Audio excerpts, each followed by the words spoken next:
The rain hammered the pavement like judgment itself, and through his workshop window, Evan Brooks watched a woman's entire life being thrown onto the sidewalk. Furniture, boxes, a lamp that shattered against the curb. She stood there alone, soaked through, staring at the wreckage while a man in a cheap suit screamed at her from the porch. Evan's hands stilled on the wood he'd been sanding. He'd spent 3 years perfecting the art of minding his own business, building walls as solid as the furniture he crafted. But something about the way she stood, shoulders back despite everything crumbling, made him reach for his jacket. This is the story of how a careless joke became the foundation of something neither of them saw coming. Stay with me until the end, hit that like button, and drop a comment telling me what city you're watching from.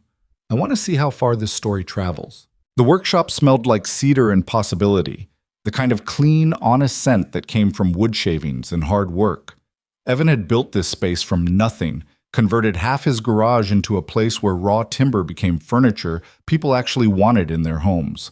Tables that didn't wobble, chairs that could hold a conversation, pieces made to last because God knew nothing else in this world seemed to. He was alone tonight. His son Connor was asleep upstairs, 7 years old and already showing signs of the quiet resilience Evan had learned the hard way. The boy's room was directly above the workshop, and sometimes Evan would pause mid-project just to hear the floorboards creak as Connor shifted in his sleep. That small sound meant safety. It meant they'd made it through another day.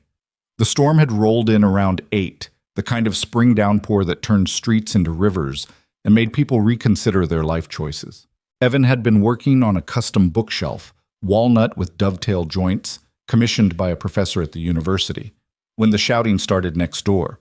At first, he ignored it. The rental property had been a revolving door of tenants for the past year, ever since Gerald Vance bought it as an investment. Vance managed several properties in the neighborhood, always talking about market rates and profit margins while letting the actual buildings decay around his tenants. The shouting wasn't unusual. People came and went. None of it was Evan's problem. But then came the crash of breaking glass. Evan set down his sanding block and moved to the window. Through the rain-streaked glass, he could see the porch light next door illuminating a scene that made his jaw tighten. A young woman stood on the sidewalk, her dark hair plastered to her face, while Gerald Vance threw boxes and bags from the doorway.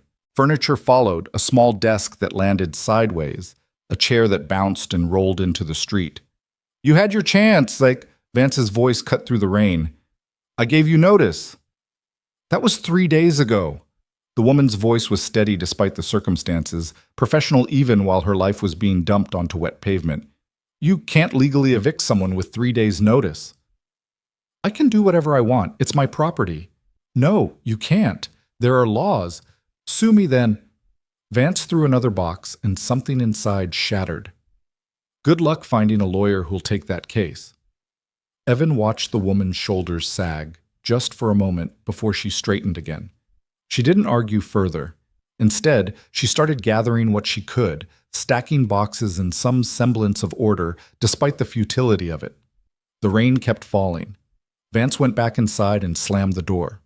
"Mind your business," Evan told himself. "You've got enough to handle." But his hands were already pulling on his rain jacket. The woman didn't notice him approach until he was already picking up the overturned chair. She spun around and Evan got his first clear look at her, mid-20s, professional despite being soaked through, with eyes that assessed him quickly and found him not immediately threatening. "I've got it," she said, reaching for the chair. "You've got too much for one person." Evan righted the chair and set it on the porch, where it was marginally drier. "I'm Evan. I live next door." "Maya." She didn't offer her hand, probably because both were full of a box that was disintegrating in the rain. "Look, I appreciate the thought, but this isn't your problem." "Didn't say it was." He grabbed another box, this one full of books. The cardboard was giving way. "Where's your car?" "Don't have one. I was going to call for a ride to a motel, but..." She gestured at the pile of belongings. "Most of this won't fit." Evan surveyed the wreckage. Vance had been thorough. Furniture, kitchen supplies, clothes, electronics, everything that comprised a modest but complete life, now sitting in the rain losing value by the second. "How long were you living here?" he asked. 8 months. I paid through the end of next month." Maya's voice stayed level, but anger leaked through at the edges. He changed the locks while I was at work, called it immediate termination due to lease violations. What violations? Existing, apparently. She set down the disintegrating box and wiped rain from her face. I'm a tenant rights paralegal.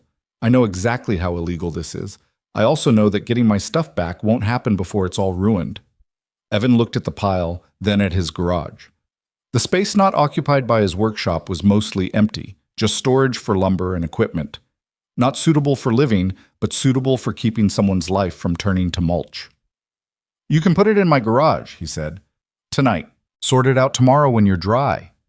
Maya studied him, that professional assessment returning. Why? Because it's raining, and you're my neighbor, and Vance is an asshole. Evan shrugged. Those seem like sufficient reasons. Something shifted in her expression, not quite trust, but a cautious acceptance of temporary alliance. Just tonight? We can figure out the rest tomorrow. They worked in silence, moving boxes and furniture into Evan's garage while the storm raged around them. Maya moved with efficient purpose, prioritizing electronics and documents over items that could handle moisture. Evan noticed she had good instincts, protecting what mattered most first, staying calm despite circumstances that would have broken other people.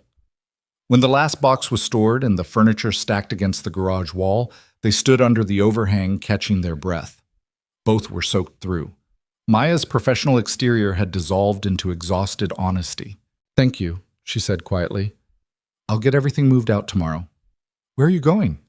Extended stay motel off Highway 9. It's cheap enough I can afford it while I find another place.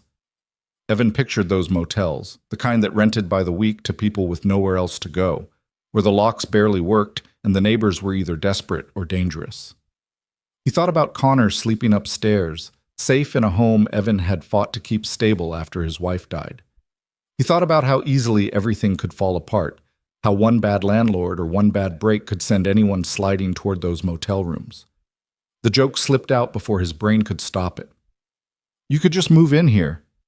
Maya's head snapped toward him, eyes wide. What? Evan felt his face heat despite the cold rain. I just meant, there's room, and you need a place, and it would be temporary while you... He stopped, realizing how it sounded. Sorry. Forget I said anything. Are you serious? Maya's voice was careful, professional again. That's not a joke? It was supposed to be, kind of. Evan ran a hand through his wet hair. Look, I have a kid upstairs, a 7-year-old son. This house is our stability, and I don't mess with that. But the upstairs has an extra room, and you clearly need somewhere that isn't a highway motel, and He stopped again, unsure what he was actually offering. Maya watched him with an unreadable expression. The rain softened around them, settling into a steady rhythm. I'll think about it, she said finally. Thank you for tonight, for the garage. She walked toward the sidewalk, pulling out her phone to call that ride. Evan watched her go, feeling like he'd just dodged something, a complication maybe, or an opportunity. He wasn't sure which. Inside, he stripped off his wet jacket and checked on Connor. The boy slept peacefully, unaware of the drama unfolding outside. Evan stood in the doorway for a moment, watching his son breathe, feeling the familiar weight of sole responsibility. They'd been doing fine on their own. 3 years since Sarah died, 3 years of building routines and maintaining stability. Connor was thriving, doing well in school, making friends, adjusting to having only one parent with the resilience kids somehow manage. Evan's business was growing steadily. They had a rhythm, a system that worked. Adding another person to that equation was insane. He went back downstairs and looked at the pile of Maya's belongings in his garage. Orderly, even in displacement. Professional, even in crisis. She'd stacked everything carefully, protected the important items, made the best of a bad situation. Evan knew that kind of competence. He'd built his entire life on it after Sarah died, one careful decision at a time, protecting what mattered, staying focused. The next morning arrived with clear skies and the sharp light that follows storms. Evan woke to Connor jumping on his bed at 6:30, a Saturday ritual that had survived everything. Dad! Dad! There's stuff in the garage. I know, buddy. Our neighbor needed somewhere to store her things. Why? Her landlord locked her out of her apartment. Connor processed this with the seriousness of a child trying to understand adult problems. That's mean. Yeah, it is. They made breakfast together. Pancakes, because Connor insisted Saturday meant pancakes. While they ate, Evan heard a car pull up outside. He looked through the kitchen window and saw Maya getting out of a rideshare vehicle, carrying coffee and wearing different clothes, dry, professional, pulled together despite everything. She knocked on the front door instead of going straight to the garage. Evan appreciated that instinct. Morning, he said when he opened the door. Coffee smells good. Peace offering. Maya held up a second cup. For last night and for the garage space. You didn't have to do that. I know, but you didn't have to help either. Connor appeared at Evan's elbow, curious. Hi, I'm Connor. Hi, Connor. I'm Maya. She smiled at him with easy warmth. I like your dinosaur shirt. It's a velociraptor. They're the smartest dinosaurs. That's what I've heard. Maya looked back at Evan. Can we talk? About last night? Evan glanced at Connor. Buddy, why don't you go start your Legos? I'll be up in a minute. Connor bounded upstairs, and Evan stepped onto the porch, accepting the coffee. Maya sat on the steps, and he joined her. The morning was cool and clean, last night's storm leaving everything sharp-edged. About what you said last night, Maya began. Were you serious? Or was that just a moment of crisis thing people say? Evan considered lying, taking the easy out. Instead, he chose honesty. I'm not sure. It came out before I really thought about it. He sipped the coffee, good quality, better than he usually bothered with. But I didn't sleep much last night thinking about it, so maybe some part of me meant it. Why would you even consider it? You don't know me. No, but I know Vance, and I know those motels, and I know what it's like to need a stable place when everything else is falling apart. Evan looked at his house, this thing he'd fought to keep after Sarah died. My wife passed 3 years ago. Cancer. Fast and brutal. The medical bills nearly cost us this house. I kept it by the skin of my teeth, and it's been just me and Connor since then. Maya was quiet for a moment. I'm sorry. Not looking for sympathy, just explaining why I maybe understand what it feels like when stability disappears. He turned to face her directly. If I was serious about the offer, and I'm still not sure I am, it would have rules, clear ones. Such as? Temporary. Month-to-month arrangement while you find something permanent. Fair rent, split utilities. Separate spaces. You'd have the upstairs bedroom, your own bathroom, kitchen and living areas shared, no drama, no complications. He paused. And Connor comes first. Always. If this creates any instability for him, it ends immediately. Maya nodded slowly. That's fair. What else? You'd need to pass a background check. I need to know who's living in my house. Also fair, I can provide references from my employer, previous landlords, whoever you need. What do? You mentioned being a paralegal? Tenant rights advocacy. I work for a nonprofit legal clinic. A bitter smile crossed her face. Ironic, right? I spend my days helping other people fight bad landlords, and I can't even protect myself. Why couldn't you? You clearly know the law. Because the legal system is slow, and I needed a place to sleep tonight, not 6 months from now after a court case. Maya stared at her coffee. I could fight this. File complaints, pursue damages, make Vance's life hell. But that takes time and money and energy I need to spend finding stable housing. Evan understood that calculation. Sometimes winning wasn't worth the cost of fighting. What would you need from me? Maya asked. If this happened? Honestly? Respect for boundaries, clear communication, and help sometimes with Connor. Nothing parental, but if I'm working on a deadline and you're home, maybe keeping an ear out while he plays. Evan hesitated. I work from home. The woodworking. It can be loud sometimes. I work normal office hours, 9 to 5. Noise during the day is fine. Maya studied him. You're really thinking about this. I'm trying to figure out if I'm crazy for thinking about it. We might both be crazy. But Maya smiled slightly. Can I see the room before we decide if we're doing this? They went inside, Connor narrating velociraptor facts from upstairs. The house was neat, not obsessively so, but lived in and cared for. Photos of a woman with Connor lined the hallway. Sarah, Evan explained. He hadn't taken them down because Connor needed to remember her face. The spare room was upstairs, opposite Connor's. Currently it held storage, off-season clothes, old furniture, boxes of Sarah's things Evan hadn't sorted through. But it was a good size, with windows facing the street and morning light. "It needs clearing out," Evan said. "But there's space." Maya walked to the window, looking out at the neighborhood.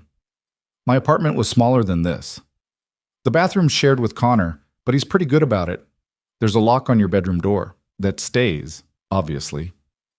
"When would this start? If we agreed?" "Today, if you wanted. Or you could take time to think about it, find other options." Evan crossed his arms. "I'm not trying to pressure you." "I know, that's part of why I'm considering this." Maya turned from the window. "Can I be honest? Please?" "This seems too good to be true. A stranger offering housing when I desperately need it. I'm waiting for the catch." "The catch is that I'm not a saint. I'm a tired, single father trying to keep his business running and his kid happy, and I don't have energy for drama or complications. If you move in, we're roommates with clear boundaries, not friends having an adventure."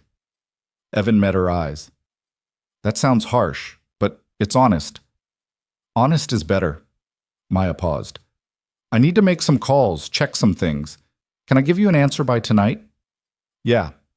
She left, and Evan spent the day in his workshop while Connor played upstairs.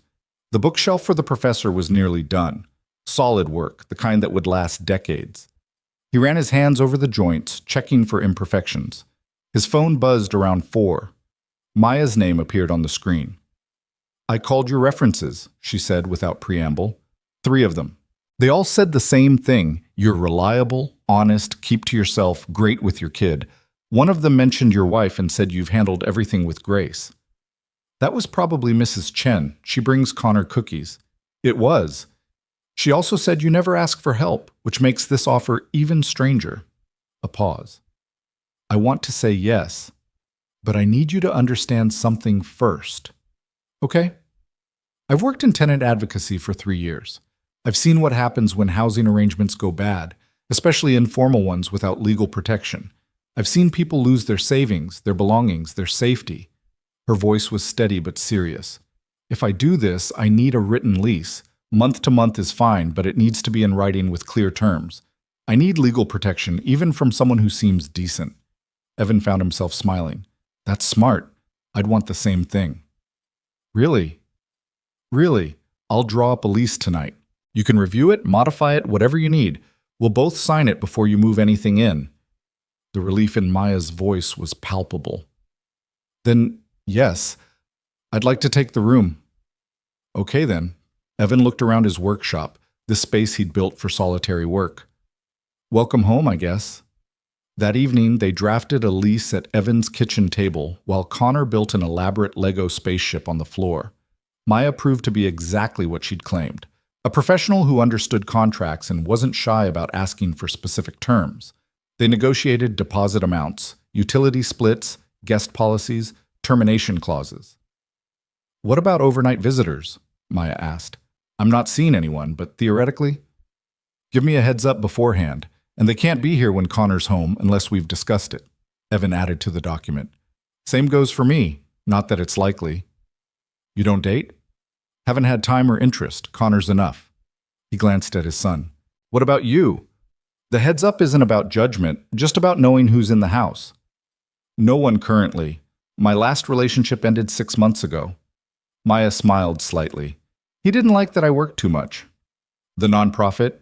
"Yeah, turns out fighting for other people's housing rights doesn't leave much time for romantic dinners." She reviewed another clause. "This termination section is good. 30 days notice from either party. Immediate termination if there's safety concerns." "That works." They signed the lease at 9:30. Maya moved her first boxes in that night, just essentials, clothes, and toiletries. The furniture would come tomorrow with Evan's help. She stood in her new room, empty except for those boxes, and looked overwhelmed.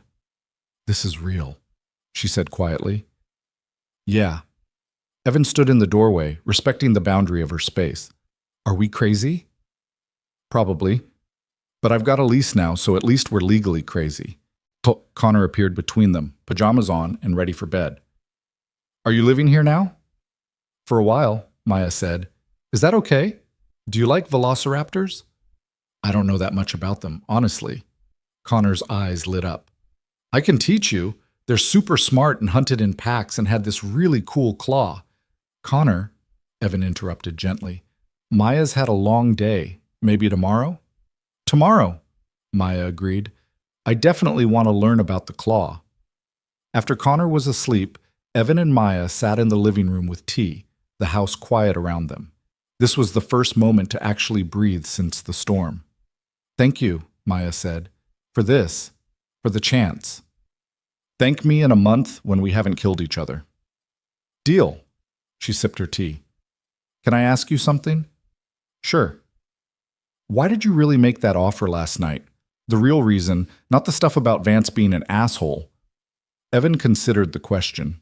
When Sarah died, people either helped or they disappeared. There wasn't much middle ground. The ones who helped, they showed up with groceries, or they took Connor for a few hours so I could cry in private, or they just sat with me when words didn't work. He set down his mug. I remember what it felt like to need help and have people actually give it. No strings, no judgment, just, here's a hand, take it. So this is paying it forward? Maybe. Or maybe I'm just too practical to let a decent person end up in a bad situation when I have an empty room. He met her eyes. Either way, you're here now. We'll figure out if it works. And if it doesn't?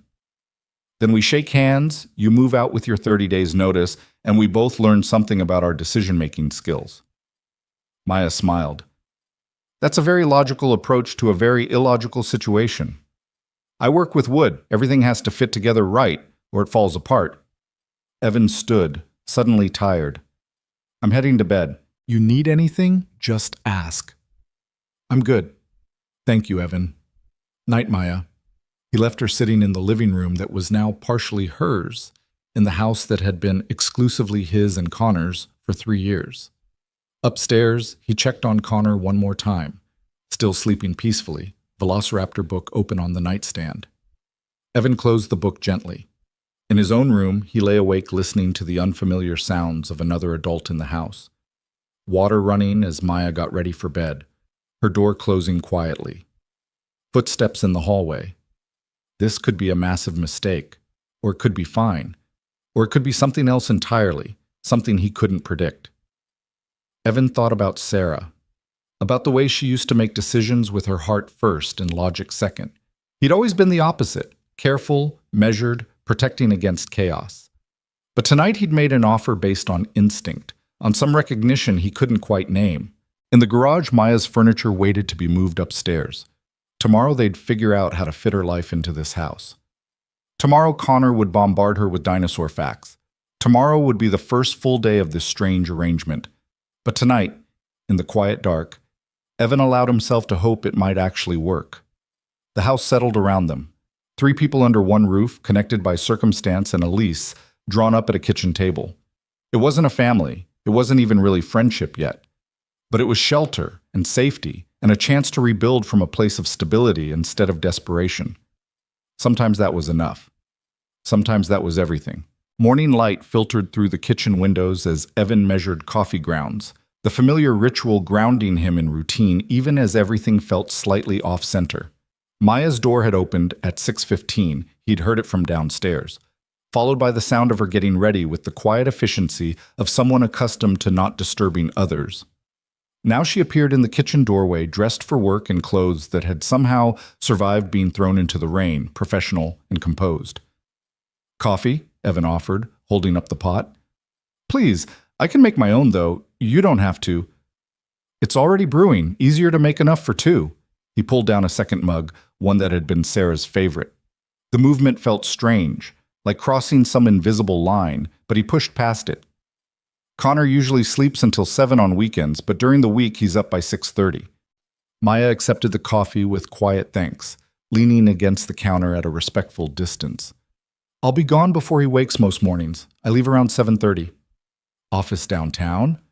Near the courthouse, about 20 minutes if traffic cooperates. She sipped the coffee and something in her posture relaxed slightly. This is good. Sarah got me into the fancy stuff. I kept buying it after she died because changing felt like admitting something. Evan heard himself say it and wondered when he'd started being this honest with a stranger. Former stranger, current roommate, whatever Maya was now. That makes sense? Maya's voice carried understanding without pity, which Evan appreciated. Grief lives in the small things sometimes.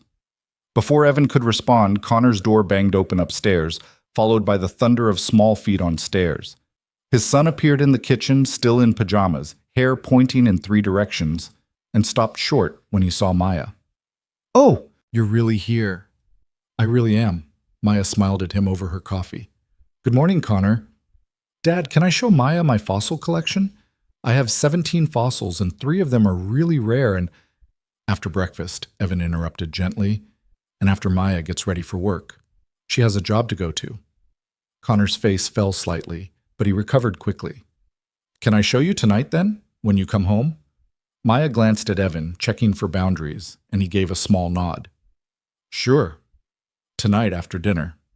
"Yes!" Connor pumped his fist and headed for the cereal cabinet. They settled into breakfast with the awkwardness of people learning new choreography. Maya asking where things were kept, Evan pointing out the system he'd developed with Connor narrating his entire plan for the day, which involved recess and a math test and something complicated about trading cards. It was mundane and slightly chaotic, and nothing like the quiet breakfasts Evan had grown used to. Maya left at 7:30 as promised, her car pulling out of the driveway just as the school bus rounded the corner. Evan walked Connor to the bus stop, waved him off, and returned to a house that felt different now. Maya's coffee cup sat in the sink next to his. Her keys hung on the hook by the door, small markers of shared space that hadn't existed yesterday. He spent the morning in his workshop but found his attention drifting. The bookshelf for the professor was done. He'd finished the final sanding last night, but he had 3 other projects in various stages of completion. A dining table in cherry, a custom desk with built-in filing, a set of chairs that required precise joinery. Around 11, his phone rang. Unknown number. "Evan Brooks?" "Speaking."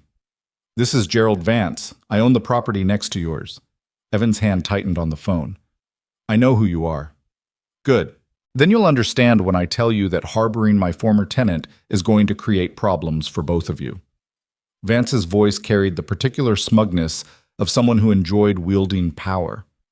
"I've already filed a police report for stolen property, all those items in your garage. Those items belong to Maya Lewis, who paid rent through the end of next month. You illegally evicted her. I terminated her lease for violations, completely legal." "What violations specifically?" Evan kept his voice level. "That's between me and her. Point is, those belongings are in your possession without my permission. I can make things very difficult for you, Mr. Brooks." "Is that a threat?" "It's a warning. I know you run a business out of your home, wood shop, right?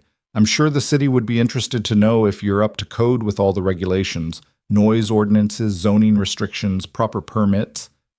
Evan felt cold settle in his chest. "I have all my permits." "Maybe. Maybe not. Either way, inspections take time. Business gets disrupted. Customers get nervous." Vance paused for effect. "Or you could make this simple. Tell Miss Lewis to return my property, and we'll forget this conversation happened." "Your property? You mean the belongings you threw onto the sidewalk in the rain?" "My rental property, which she abandoned. Everything left behind becomes my property after 72 hours. That's not how the law works." "Sue me then." "Oh wait, you can't afford to." Vance's laugh was ugly. "Think about what I said, Mr. Brooks. Your choice whether this gets complicated." The line went dead. Evan stood in his workshop surrounded by half-finished furniture, feeling anger build behind his ribs. He'd dealt with difficult clients before, with suppliers who tried to cheat him, with the hospital billing department after Sarah died. But this was different. This was someone threatening the stability he'd fought to build for Connor. He pulled up his permits on his computer, checking every detail. Everything was in order. Business license current, home occupation permit valid, all inspections passed. But Vance was right about one thing. Even frivolous complaints could cause disruption. An investigation would mean appointments, paperwork, potential customers scared off by uncertainty. When Connor got home from school at 3:30, Evan had made a decision. How was the math test, buddy? Easy. I got all the multiplication right. Connor dropped his backpack and headed for the kitchen. Is Maya home yet? Not yet. She gets home around 6, usually. Oh, Connor pulled out his homework. Dad, is Maya going to live here forever? Evan sat down across from him. No, buddy, just for a while. She needed a place to stay, and we had the extra room. But what if she likes it here? What if she wants to stay? Then we talk about it. But right now, it's just temporary. Evan studied his son's face, trying to read what was underneath the question. How do you feel about her being here? Connor was quiet for a moment, pencil moving across his math worksheet. It's nice. The house feels less empty. Something in Evan's chest cracked slightly. Yeah? Yeah, like when Mrs. Chen comes over for dinner, but more. Connor looked up. Is that okay? It's okay. Evan reached over and ruffled his son's hair. But remember, Maya's not family. She's a friend who's renting a room. Don't get too attached, all right? Okay. Connor returned to his homework, apparently satisfied. But Evan sat there longer thinking about empty houses and how children notice things adults tried to hide. Maya arrived home at 6:15 carrying groceries and looking tired. Evan met her in the kitchen as she unpacked basics, bread, eggs, coffee, a few vegetables. You didn't have to buy groceries, he said. We can settle up on shared stuff later. I know, but I eat weird things sometimes, and I didn't want to assume I could just use your food. She paused. Is that okay? Having my own groceries? It's fine, whatever works. Evan leaned against the counter. Vance called me today. Maya's hand stilled on a box of pasta. What did he say? Evan repeated the conversation, watching her face shift from tired to angry to grimly unsurprised. He's bluffing, she said finally. The stolen property claim won't hold up. I can prove I paid rent, and illegal eviction doesn't give him rights to my belongings. And the business threats are just harassment. Maybe, but he can still cause problems. I know. I'm sorry. Maya set down the groceries and faced him fully. I knew Vance was vindictive, but I didn't think he'd go after you. If this is too much, if you want me to move my stuff out, I don't. The words came out firmer than Evan intended. But I need to know what we're dealing with. What else might he try? Maya was quiet for a moment, professional assessment returning. He'll escalate until he gets bored or finds an easier target. File complaints, make threats, try to intimidate us into backing down. He does this to tenants who fight back. It's why most people don't. What stops him? Documentation, evidence, making it more expensive for him to continue than to quit. She met Evan's eyes. I meant what I said about knowing tenant law. If you want to fight this, I can help, but I understand if you don't. You have Connor to think about. Dad, Connor's voice called from upstairs. Can Maya see my fossils now? Evan looked at this woman who'd been in his house for less than 24 hours, who'd already brought complications and threats and change to their careful routine. He thought about Vance's smugness, about bullies who won because good people didn't want trouble. Show him your fossils, Evan said to Maya. I need to make some calls. While Maya went upstairs and Connor's excited narration filtered down through the floorboards, Evan sat at his kitchen table and started documenting. He wrote down everything Vance had said, word for word, while it was fresh. He pulled up his permits and made copies. He started a folder, physical and digital, labeled with Maya's name and the date. If they were doing this, they were doing it right. Dinner was simple: pasta and sauce, salad, garlic bread. Connor insisted Maya sit next to him and spent the entire meal explaining the difference between Jurassic and Cretaceous periods while she listened with genuine interest. Evan watched them interact and felt that crack in his chest widen slightly. His son was starved for adult attention that wasn't just parental, for someone who asked questions and laughed at his jokes and treated him like a person worth talking to. After Connor went to bed, Evan and Maya cleaned up together, finding a rhythm in the small space. He's a great kid, Maya said, drying dishes. You've done really well with him. Some days I have no idea what I'm doing. That's probably normal. I don't have kids, but I imagine that's just parenthood. She set down a plate. Thank you for not asking me to leave after the Vance thing. You have a lease. More than that, you didn't do anything wrong. Evan rinsed the last dish. I've spent 3 years building stability for Connor. Part of that stability is teaching him that you don't run when things get hard, and you don't let bullies win just because fighting back is inconvenient. That's very principled. That's very stubborn. Sarah used to say I'd argue with a brick wall if I thought the wall was wrong. The memory brought a small smile. She was usually right. She sounds like she was smart.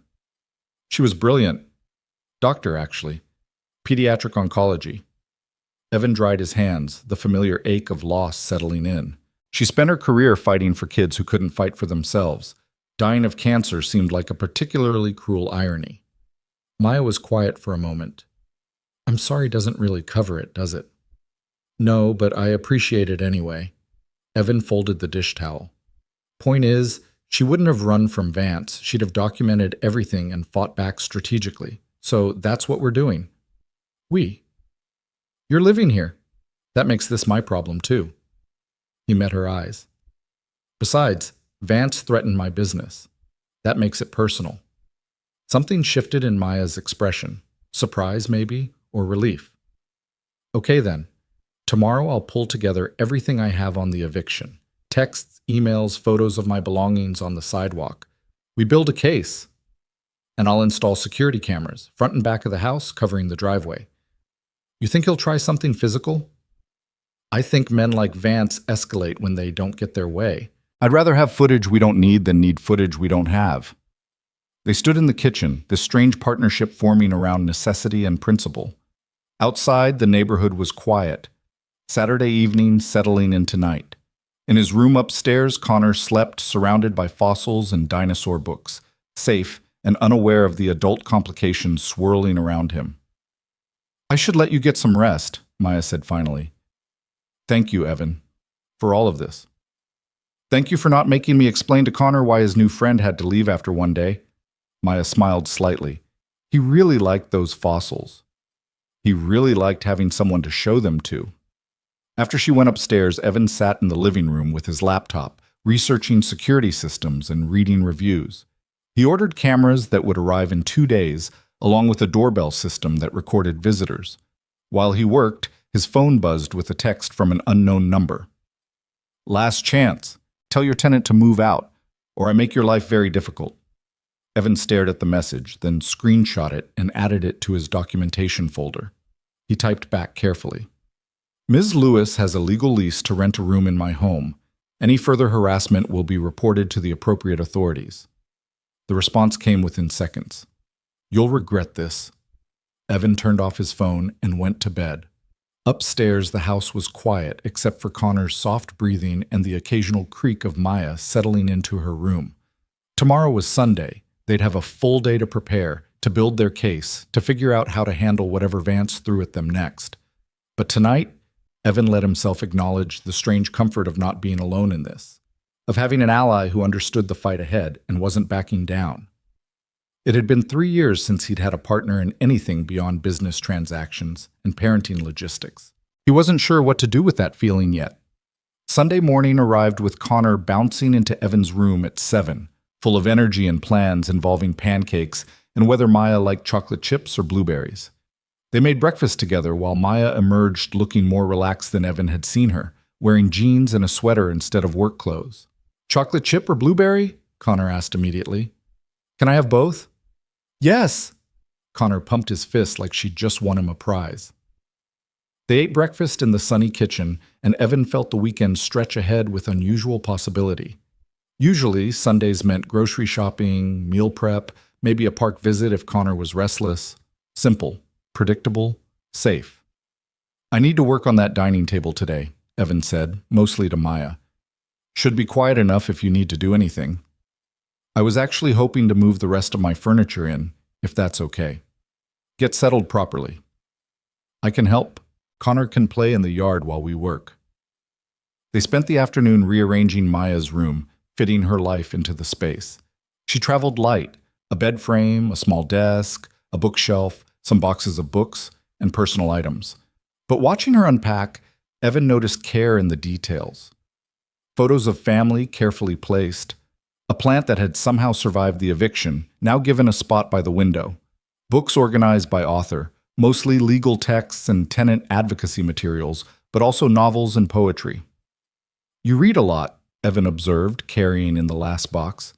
Escape mostly. When work gets heavy, fiction helps. She unpacked a well-worn copy of a novel. This probably sounds naive, but I got into tenant advocacy because I believed housing was a right, not a commodity. Turns out fighting for that belief is exhausting. But you keep doing it. What else would I do? Give up and let people like Vance win? She set the book on her shelf. That would feel worse than being exhausted. Evan understood that calculation. It was the same reason he'd kept the house after Sarah died instead of downsizing somewhere easier. Giving up would have felt like losing twice. By evening, Maya's room looked lived in and personal. Connor had checked on their progress approximately every 15 minutes, offering help that mostly involved showing Maya various treasures and explaining their significance. Now he sat on her floor organizing fossils while she unpacked the last boxes. "Connor," Evan called from the doorway, "let Maya finish. You can hang out later." "It's okay," Maya said. "I'm basically done anyway." "See, Dad? I'm helping." Evan shook his head but smiled. "Dinner in 30 minutes. Whatever you're building with those fossils better not be permanent." After Connor reluctantly left, Maya looked around her new room with an expression Evan couldn't quite read. "You okay?" he asked. "Yeah. Just weird how fast life changes. 3 days ago I had my own apartment. Now I'm living with a widower and his dinosaur-obsessed kid." She caught Evan's look. "That came out wrong. I didn't mean..." "It's fine. It is weird. All of this is weird." Evan leaned against the doorframe. "For what it's worth, you're handling it better than I expected." "What did you expect?" "Honestly, I thought one of us would have changed our mind by now." "Still time," Maya said, but she was smiling slightly. They made it through dinner and Connor's bedtime routine without incident. Maya offered to help with dishes again, and they fell into the easy rhythm they'd found the night before. It was domestic and strange, and nothing like what Evan's life had looked like a week ago. "Can I ask you something?" Maya said, drying the last plate. "Sure." "Why woodworking? What made you choose that?" Evan considered the question. "I worked in corporate finance before Connor was born. Hated it. Sarah was the one with the career she loved, and we agreed I'd stay home with Connor when he was little. After she died, I needed something I could do from home so I could be here for him. Something with my hands instead of spreadsheets. And you're good at it." "I'm competent, still learning, but yeah, I'm good enough that people pay me for custom work." He folded the dish towel. "It's honest work. I build something, someone uses it, everybody's happy. Simpler than finance ever was." "Nothing about your life seems simple." "Fair point." Evan smiled slightly. "What about you? Why tenant advocacy?" "My mom got evicted when I was 12. Landlord wanted to renovate, claimed we'd violated the lease with pet damage, even though we didn't have pets. She couldn't afford a lawyer, couldn't fight it, so we ended up in a shelter for 3 months. Maya's voice stayed steady, but Evan heard the weight underneath. "I decided then that I'd learned the law well enough to stop it from happening to other people." "Did it work?" "Sometimes. More often than if I wasn't trying." She set down the towel. "Vance has probably done this to a dozen tenants. I'm just the first one who knew enough to recognize it and stubborn enough to care." "Sounds familiar." They stood in the kitchen as evening deepened outside. Tomorrow Maya would go to work, Connor to school, Evan to his workshop. The routine would continue with this new shape, these new patterns of shared space and careful boundaries. "I'm going to turn in," Maya said finally. "Thank you again for today, for helping with the furniture." "No problem. Sleep well." After she went upstairs, Evan checked the locks and turned off the lights. In Connor's room, his son slept peacefully, Velociraptor book on the nightstand. Evan stood in the doorway longer than usual, thinking about how Connor had said the house felt less empty, about how 3 years of careful solitude had been disrupted by a rainstorm and a bad landlord and his own inability to mind his business. In his own room, Evan opened his laptop and checked his email. A message from the professor about the bookshelf, asking about delivery timing, 2 inquiries about custom work, and a notification from his bank about a charge he didn't recognize, a filing fee for a city complaint against his home business. Vance worked fast. Evan forwarded the notification to Maya with a simple message. "It's starting." Her response came within minutes. "I'll handle it. Go to sleep." He wanted to argue, to insist this was his problem to solve, but Maya was the expert here, and trust had to start somewhere. So Evan closed his laptop and tried to sleep, listening to the house settle around him. 3 people under one roof now, a family by circumstance rather than choice, bound together by leases and principle and the stubborn refusal to let bullies win. Tomorrow the real fight would begin. But tonight, in the quiet dark, Evan let himself believe they might actually have a chance. The complaint arrived officially on Monday morning, delivered by a city inspector who looked tired and apologetic. Evan met him at the door while Connor ate breakfast inside, Maya already gone to work. "Mr. Brooks, I'm here about a complaint filed regarding your home business operation." The inspector held a clipboard and wore the expression of someone who'd rather be anywhere else. "Anonymous report claims you're running an unpermitted woodworking operation that violates residential zoning codes." "I have all my permits." Evan kept his voice level. "Would you like to see them?" "That's why I'm here. Just need to verify everything's in order, take some photos, file my report." The inspector glanced past Evan toward the workshop. "Can I take a look?" Evan led him through the house to the garage, hyper-aware of Connor's curious gaze following them.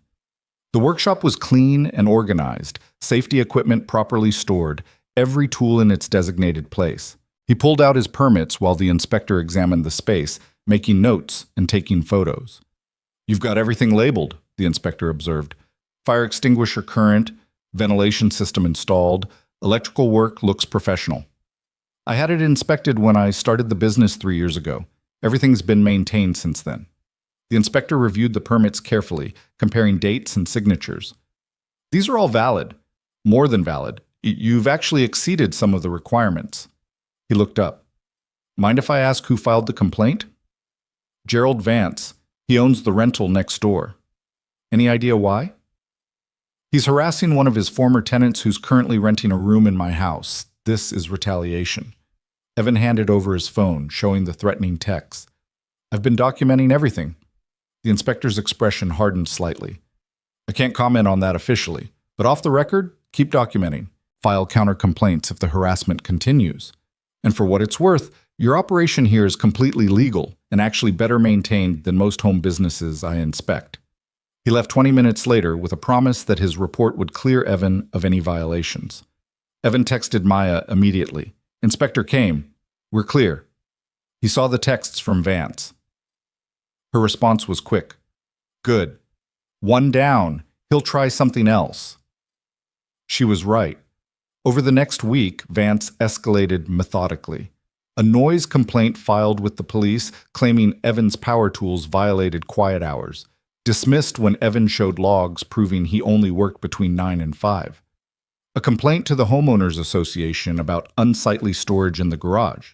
Rejected because Evan's garage door was always closed and visible storage wasn't against regulations. An anonymous call to Child Protective Services claiming Connor was being neglected, the most vicious move yet, resulting in a surprise home visit that left the social worker apologetic and Vance with an official warning about filing false reports. Through it all, Maya was relentless.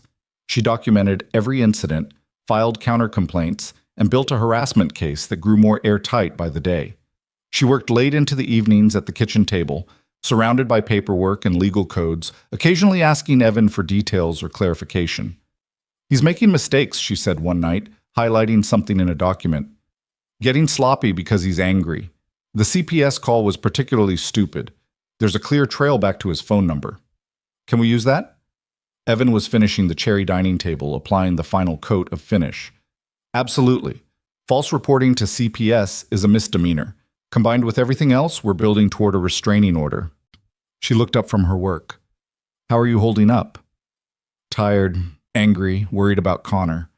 Evan set down his brush. "He knows something's wrong. Keeps asking why the police came, why that lady needed to check his room." "What did you tell him?" "That sometimes grown-ups have disagreements, and other grown-ups have to check that everyone's safe." He seemed satisfied. Evan wiped his hands on a rag. "But I hate that he's even aware of this." "I know, I'm sorry." Maya's voice carried genuine regret. "I keep thinking I should just move out, make this stop." "Don't." The word came out sharper than Evan intended. That's what Vance wants. If you leave, he wins, and he learns he can bully people into compliance. Connor's watching how we handle this. I want him to learn you stand your ground when you're right. Connor chose that moment to appear in his pajamas, dragging his favorite dinosaur book. Dad, can you read to me? Sure, buddy. Go pick out where we left off. After Connor headed back upstairs, Maya watched Evan with an expression he couldn't quite read. What? He asked. You're a really good father. I just wanted you to know that. Something in Evan's chest loosened slightly. I'm trying. Some days I have no idea if I'm doing it right. The fact that you worry about it means you're doing it right. Evan found himself smiling despite the stress. That's remarkably similar to what Sarah used to say. Smart woman. Yeah, she was. The security cameras Evan installed captured everything. Vance driving by slowly at odd hours, sometimes stopping to take photos. Vance approaching the house twice, once backing away when he saw the cameras, once leaving a threatening note that Maya immediately photographed and added to their evidence file. The footage was damning, building a pattern of behavior that would be impossible for Vance to explain away. 2 weeks into the harassment campaign, Maya came home from work with news that shifted everything. I filed a formal complaint with the State Real Estate Commission, she announced, setting her bag on the kitchen table where Evan was helping Connor with homework. Vance's conduct violates multiple regulations for property managers. They're opening an investigation. What does that mean? Evan asked. It means his license is at risk. If they find violations, which they will, given what I've documented, he could lose his ability to manage rental properties in this state. Maya's smile was sharp. It also means he's about to get very motivated to make this go away. She was right again. 3 days later, Vance's lawyer called, requesting a meeting to discuss a resolution to this unfortunate situation. Maya handled the call with professional precision, agreeing to meet at her office with the condition that everything be documented and recorded. Do you want me there? Evan asked after she hung up. Do you want to be? He threatened my family. Yeah, I want to be there. Maya studied him for a moment. Okay, but let me do the talking. This is what I'm trained for. The meeting was scheduled for Friday afternoon. Evan arranged for Mrs. Chen to watch Connor, and he and Maya drove downtown together in a silence that felt charged with anticipation. The nonprofit legal clinic where Maya worked occupied a modest office building near the courthouse, the kind of place that ran on dedication rather than money. This is where you work? Evan asked, taking in the cramped reception area and overflowing file cabinets. Budget's tight, but we help a lot of people. Maya led him to a small conference room where Vance and his lawyer were already waiting. Vance looked smaller in person than he had seemed on the phone, a middle-aged man in an expensive suit that didn't quite fit right. His lawyer was young and nervous, clearly out of his depth. Thank you for meeting with us, the lawyer began. My client wants to resolve this situation amicably.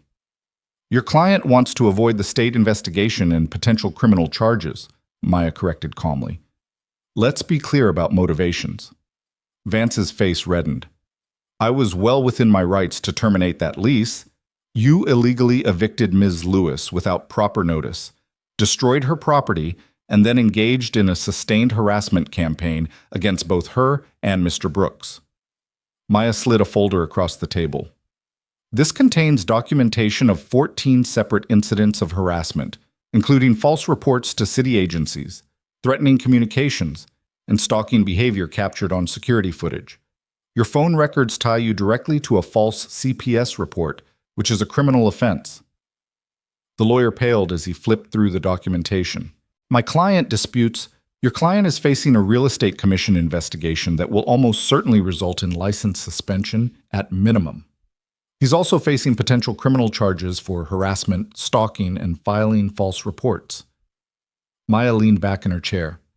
So let's skip the part where you pretend this is a misunderstanding and discuss what your client is willing to do to make this go away.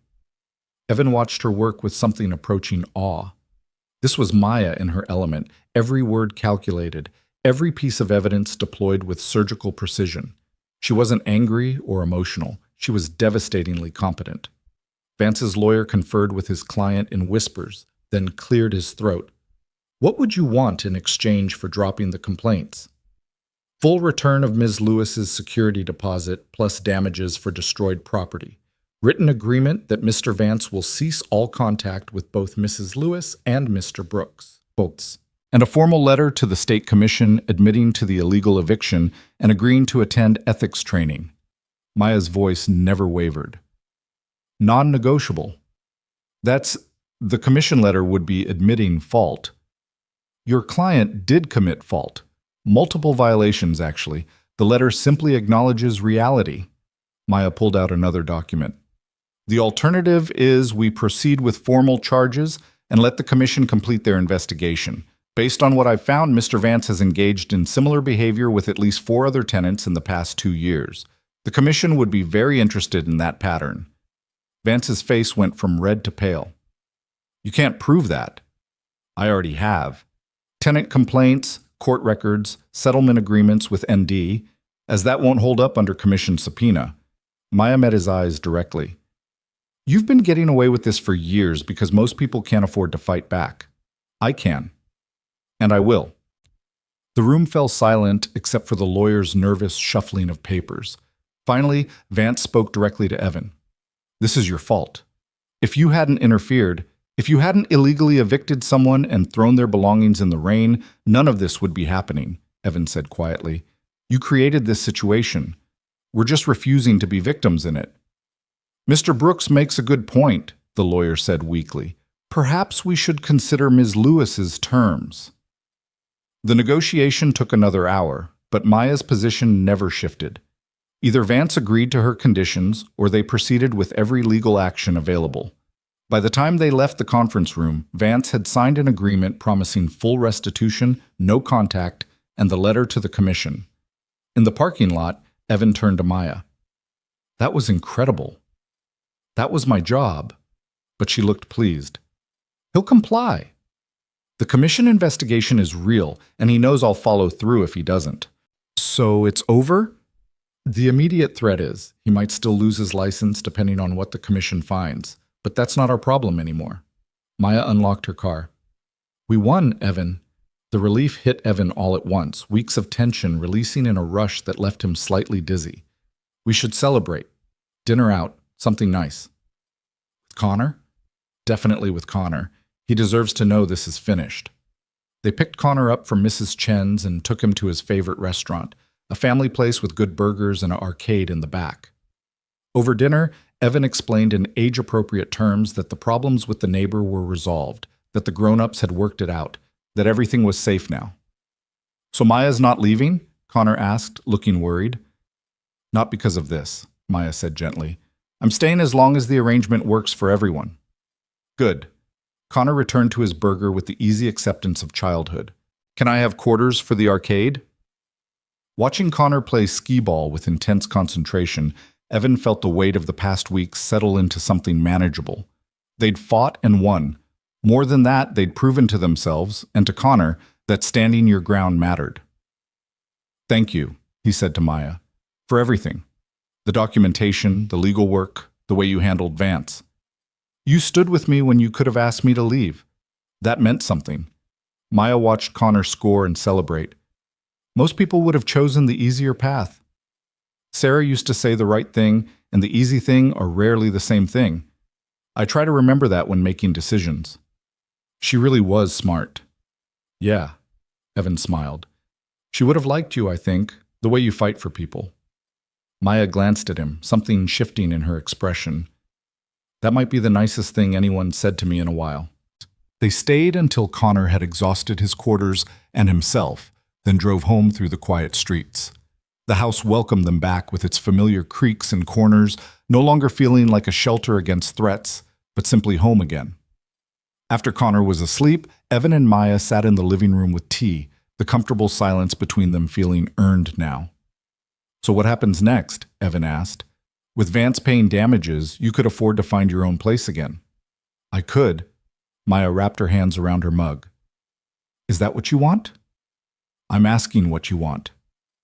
Honestly, I like it here. Connor's great, you're easy to live with, and this is the most stable I've felt since moving to this city. She met his eyes. But I don't want to overstay. This was always supposed to be temporary. Evan thought about the past 3 weeks. The morning coffee routine, Maya helping Connor with homework while Evan finished projects. The way the house felt fuller, more alive, less like a museum of grief.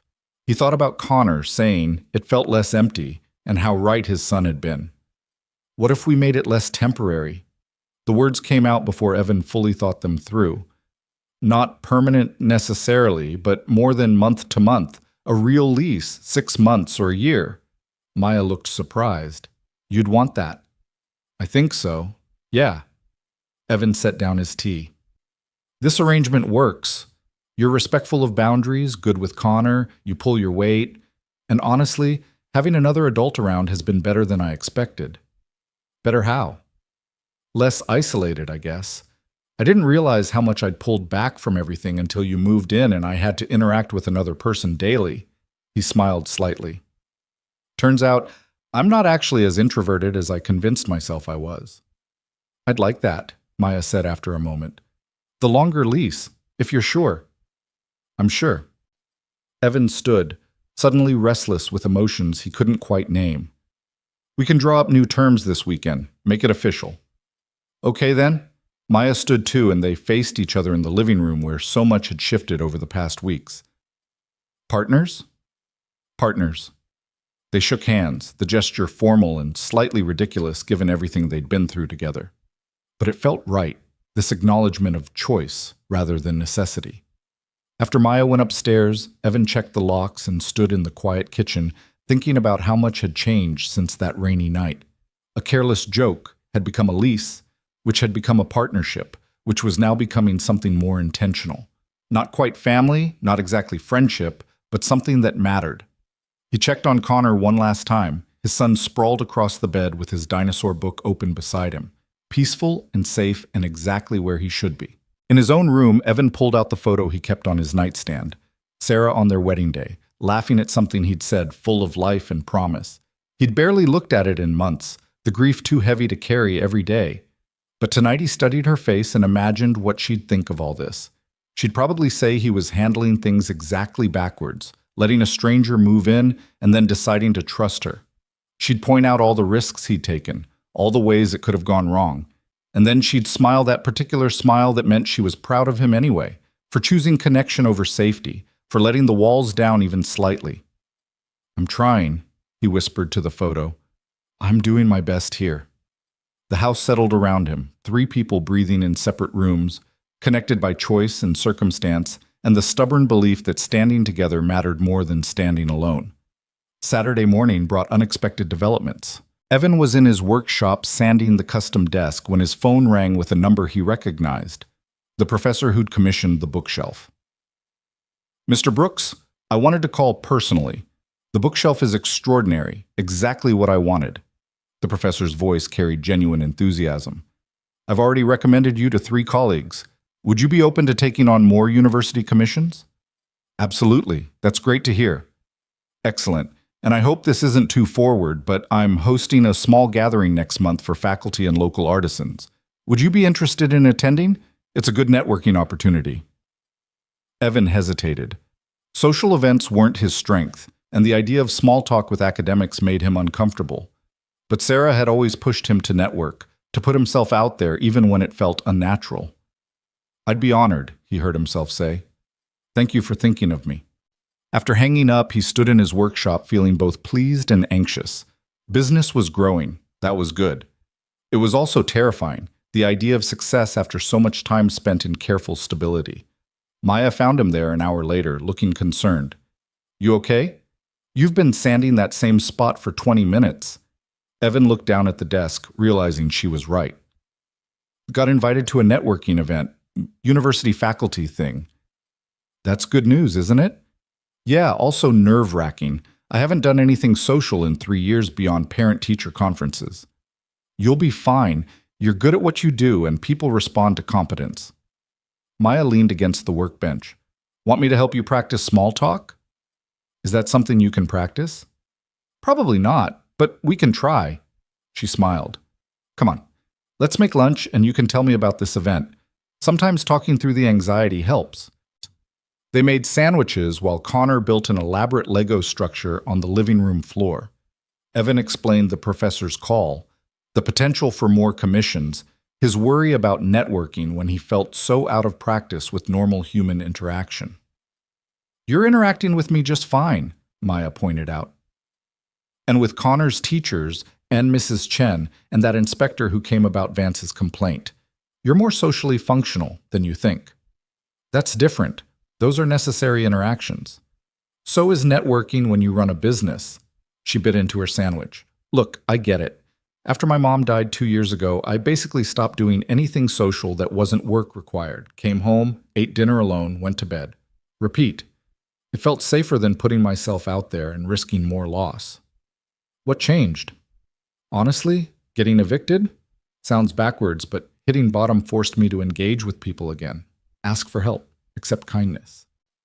She gestured around the kitchen. "This arrangement has been good for me too, Evan. Having roommates, even informal ones, means I can't hide in my room every night." "I hadn't thought about it that way." "We're both recovering from different things. Maybe that's why this works." Maya finished her sandwich. "Point is, you can handle a networking event. Worst case, you stand in a corner holding a drink and let other people come talk to you." "That's your strategy?" "It's worked so far." Connor interrupted then, demanding they both come see his Lego spaceship that could totally destroy the Death Star, and the conversation shifted to more immediate concerns. But later, working on the desk while Maya read on the couch and Connor played nearby, Evan felt something settle in his chest. This was stability too, different from what he'd built alone, but no less solid. The weekend passed in comfortable routine. Sunday they worked together to draft Maya's new lease, 6 months, with clear terms about rent, utilities, shared spaces, and renewal options. It felt more substantial than the temporary agreement they'd signed on her first night, more intentional. "This makes it real," Maya said, signing her name. "Official roommates." "Official roommates," Evan agreed, adding his own signature. Connor watched the proceeding with interest.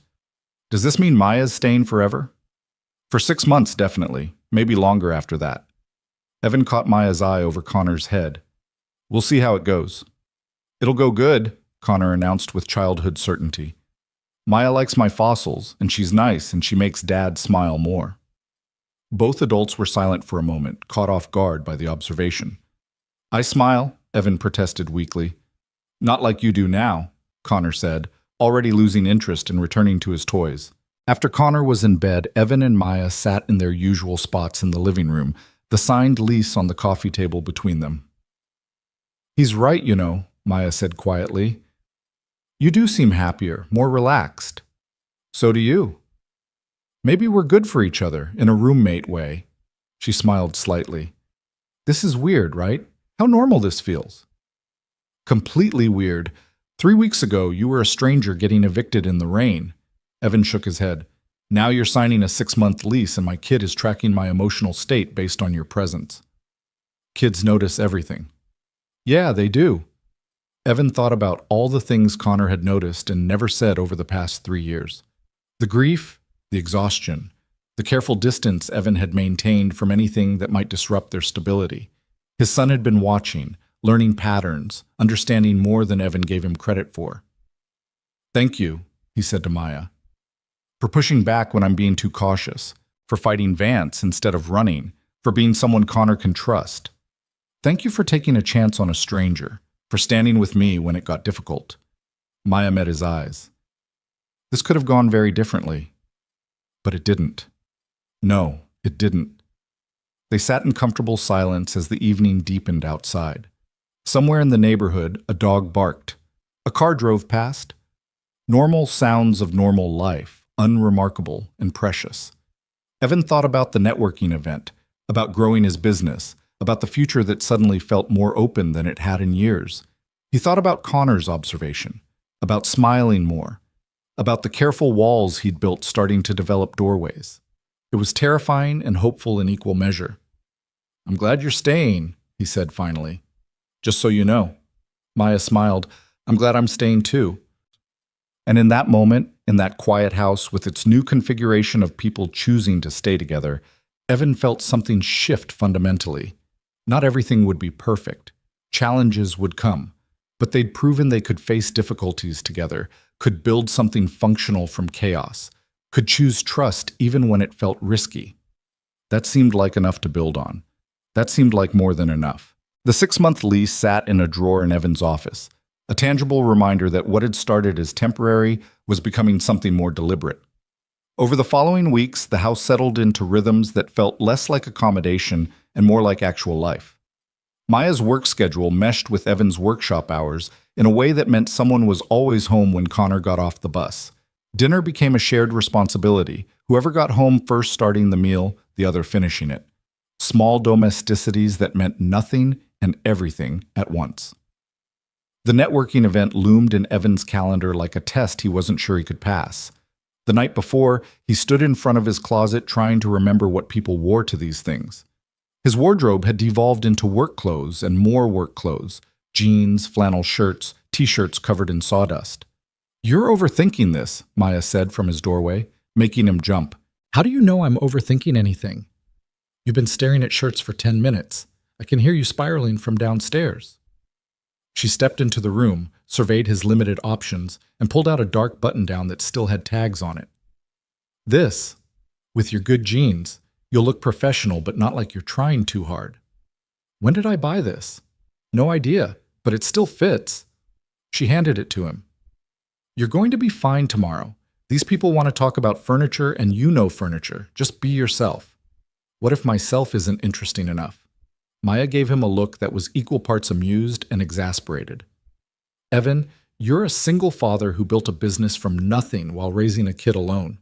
You fought off a vindictive landlord with documentation and cameras. You're plenty interesting. You just don't see it because you've spent 3 years in survival mode." The observation landed harder than Evan expected. "I don't know how to not be in survival mode." "I know, but maybe it's time to try." She softened slightly. "Look, I get it. After my mom died, I threw myself into work because it felt safer than having a life. Everything else felt risky, like I was tempting fate by wanting things. But that's not really living, that's just existing." "And you think going to a faculty mixer is living?" "I think it's a step. Small one, but still a step." Maya moved toward the door, then paused. "For what it's worth, Connor's excited that you're going. He told me at dinner that his dad is going to meet important people." After she left, Evan laid out the shirt for tomorrow and tried to remember the last time he'd done something social that wasn't required. Sarah's funeral, probably. Everything since had been functional: parent-teacher conferences, client meetings, necessary interactions with neighbors, nothing that was just for him, just for the possibility of connection. The thought terrified him. The faculty gathering was held at the professor's home, a restored Victorian near campus that spoke of old money and careful taste. Evan arrived exactly on time, which he immediately realized was a mistake.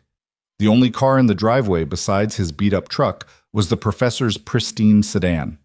He sat gripping his steering wheel, seriously considering leaving, when the professor appeared on the porch and waved. Too late now. "Mr. Brooks, come in, come in. You're the first to arrive, which is perfect. I can show you where I put the bookshelf before things get crowded." Professor Richard Chen, no relation to Mrs. Chen, though Evan had wondered, led him inside with the enthusiasm of someone who genuinely loved his work. "It's transformed the whole room. My colleagues are going to be insufferable with envy." The bookshelf did look good, Evan had to admit. The walnut glowed in the afternoon light, the dovetail joints clean and precise. It held what looked like first editions and academic texts in multiple languages, arranged with the kind of care that meant these books actually got read. "This is beautiful work," Professor Chen said, running his hand along the wood. "The craftsmanship is exceptional. Where did you train?" "YouTube mostly, and a lot of mistakes." Evan smiled slightly. "I worked in finance before. Started woodworking as a hobby when my son was born, turned it into a business after my wife passed." "I'm sorry for your loss." The professor's condolences were brief and genuine, which Evan appreciated. "How old is your son?" 7. He's obsessed with dinosaurs and fossil formation and anything prehistoric. "My daughter was the same at that age. Now she's studying paleontology at Berkeley." Professor Chen smiled. "They grow up fast. Enjoy the dinosaur phase while it lasts." Other guests began arriving, and the afternoon shifted into the kind of academic social gathering Evan had always found intimidating. But Professor Chen had a gift for introductions, seamlessly weaving Evan into conversations, highlighting his work without making it feel forced. A literature professor needed built-in bookshelves for her home library. An art history lecturer wanted a custom frame for an antique mirror.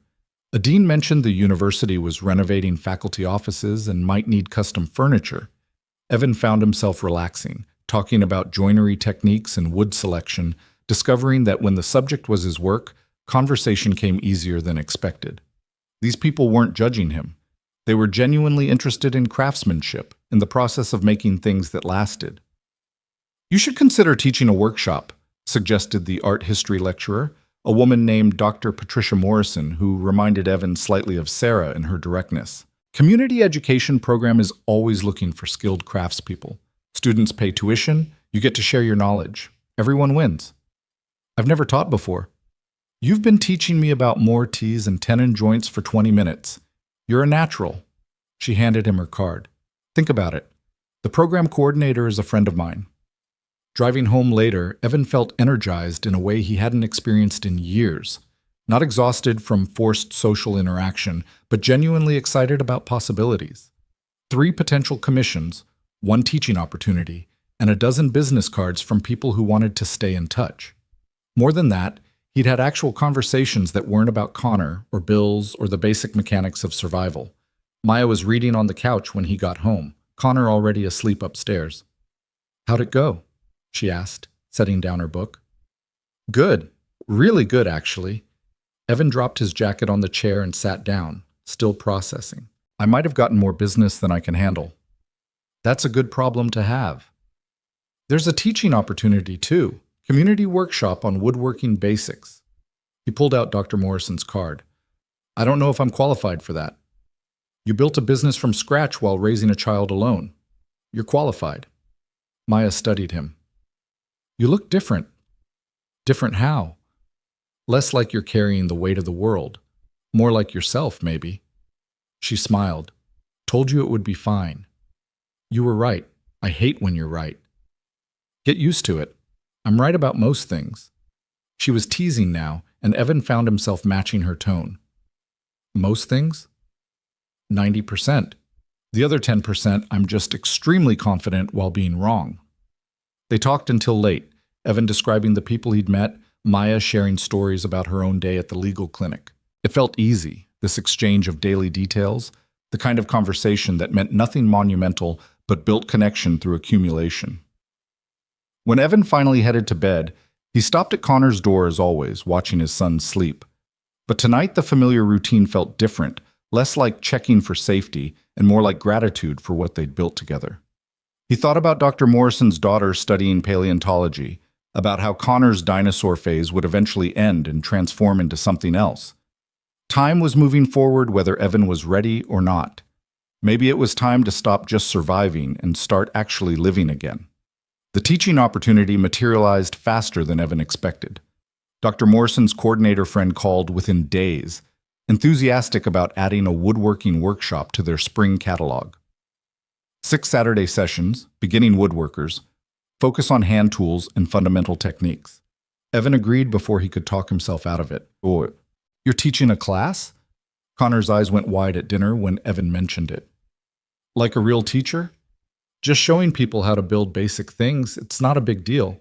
"That's so cool, can I come?" "It's for adults, buddy, but maybe I can teach you some of the same stuff at home." Connor accepted this with grudging enthusiasm, immediately launching into questions about what Evan would teach, whether people would build dinosaurs out of wood, if he'd get to use his teacher voice. Maya watched the exchange with quiet amusement, occasionally catching Evan's eye across the table. After Connor went to bed, she helped Evan plan the workshop curriculum at the kitchen table, her organizational skills proving invaluable. 6 sessions means you need to build towards something, she said, sketching out a rough schedule. Start with safety and tool familiarization, end with everyone completing a finished project they can take home. What kind of project? Simple but useful. But a small box maybe? Teaches joinery, finishing, basic design. She looked up. What was the first thing you built? A cutting board for Sarah. Took me 3 tries to get it right. The memory brought a smile. She used it every time she cooked, even after I made her better ones. Said the first attempt meant more. There you go. Cutting boards. Everyone needs one. They're practical, and they teach fundamental skills without being overwhelming. They worked through details until Maya started yawning, the day catching up with her. As she headed upstairs, she paused on the landing. This is good, what you're doing. Expanding, taking risks. Sarah would be proud. The comment caught Evan off guard. You think so? I didn't know her, but from what you've said? Yeah. I think she'd want you to keep growing, not just maintaining. Maya smiled. Besides, Connor's watching. You're showing him what it looks like to try new things, even when they're scary. After she disappeared upstairs, Evan sat alone with the workshop plans, thinking about visibility and modeling behavior, and the weight of being the only parent. He'd spent 3 years trying to provide stability, consistency, safety. But maybe Connor also needed to see his father take chances, embrace uncertainty, believe that good things could still happen. The first workshop session arrived with March rain and Evan's stomach in knots. He'd spent the previous evening setting up the community center's woodworking space, arranging tools and materials, triple-checking his lesson plan. Now he stood watching 12 adults file in, looking just as nervous as he felt. Good morning, I'm Evan Brooks, and I'll be teaching this introduction to woodworking. His voice sounded steadier than he felt. How many of you have worked with wood before? 3 hands went up. The others looked relieved to not be alone in their inexperience. Perfect. This is designed for beginners. By the end of 6 weeks, you'll each complete a cutting board using hand tools and traditional joinery. More importantly, you'll understand the fundamentals that apply to any woodworking project. Evan picked up a hand plane, feeling his nerves settle as he moved into familiar territory. Let's start with the basics. Teaching, he discovered, was different from working alone in his shop. It required breaking down instinctive knowledge into steps, anticipating questions, finding different ways to explain the same concept until it clicked. But there was something satisfying about watching understanding dawn on someone's face, about guiding hands through a technique until muscle memory started forming. One student was particularly focused, a woman in her 50s named Janet, who approached each task with methodical precision. During break, she mentioned that her husband had died last year, and she'd always wanted to learn his hobby. He had a shop in our garage full of tools I don't know how to use, she said quietly. Felt like a waste to let it all sit there. Like losing him twice.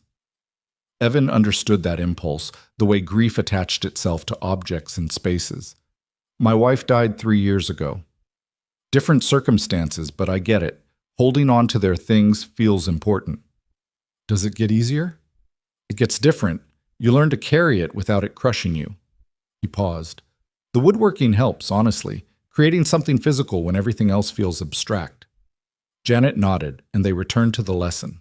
But Evan thought about that exchange later, about how grief connected strangers, how sharing the weight made it slightly more bearable.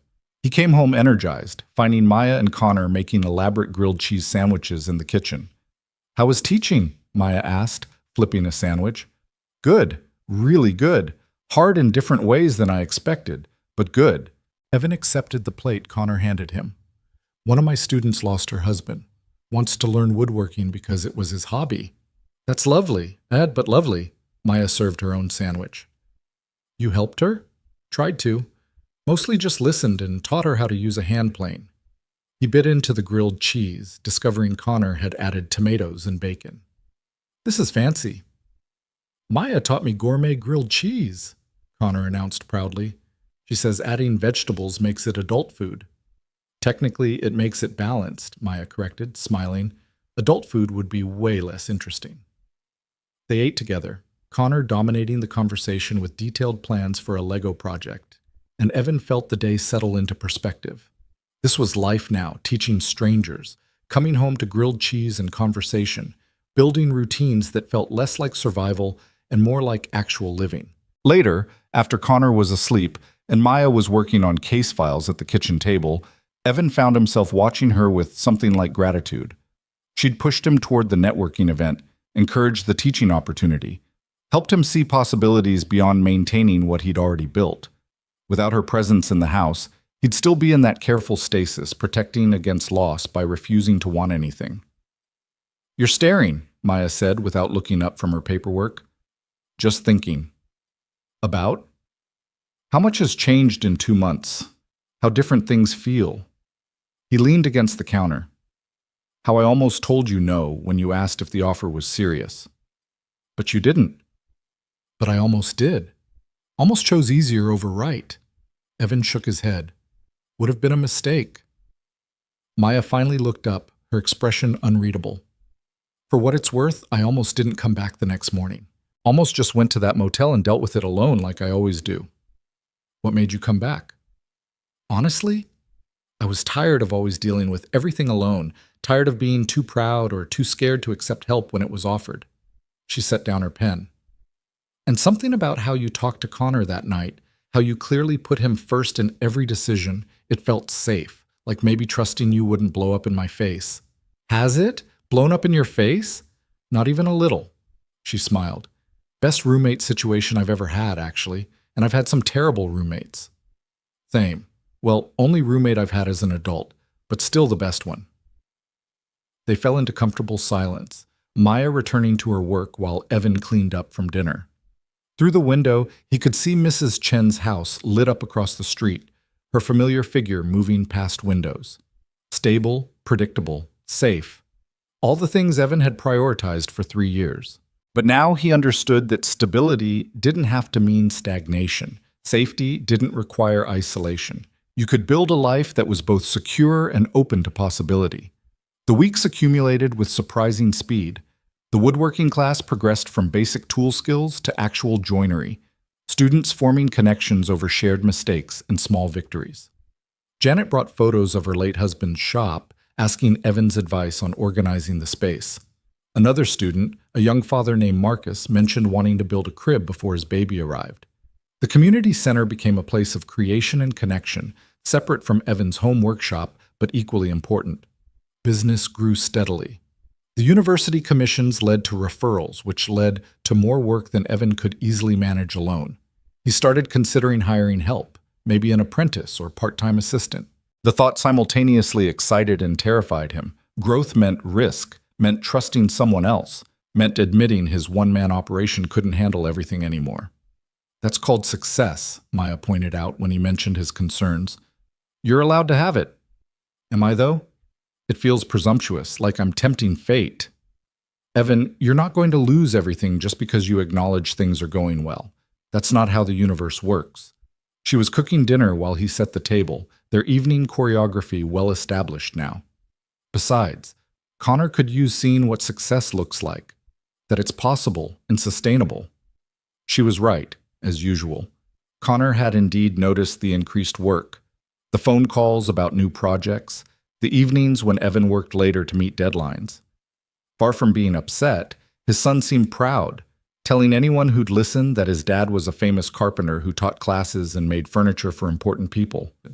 "I'm not famous," Evan had corrected after one particularly enthusiastic playground report. "Mrs. Chen says you're getting famous. She heard about you from her friend at the university."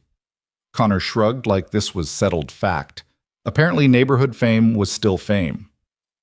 On a Tuesday in early April, Maya came home from work looking troubled. Her professional composure cracked slightly around the edges. She went straight upstairs without her usual greeting, and Evan heard her bedroom door close firmly. He gave her 20 minutes, then knocked gently. "You okay?" "Fine." Her voice was muffled. "You're a terrible liar." A pause, then the door opened. Maya looked exhausted, still in her work clothes, makeup slightly smudged like she'd been rubbing her eyes. "Bad day?" Evan asked.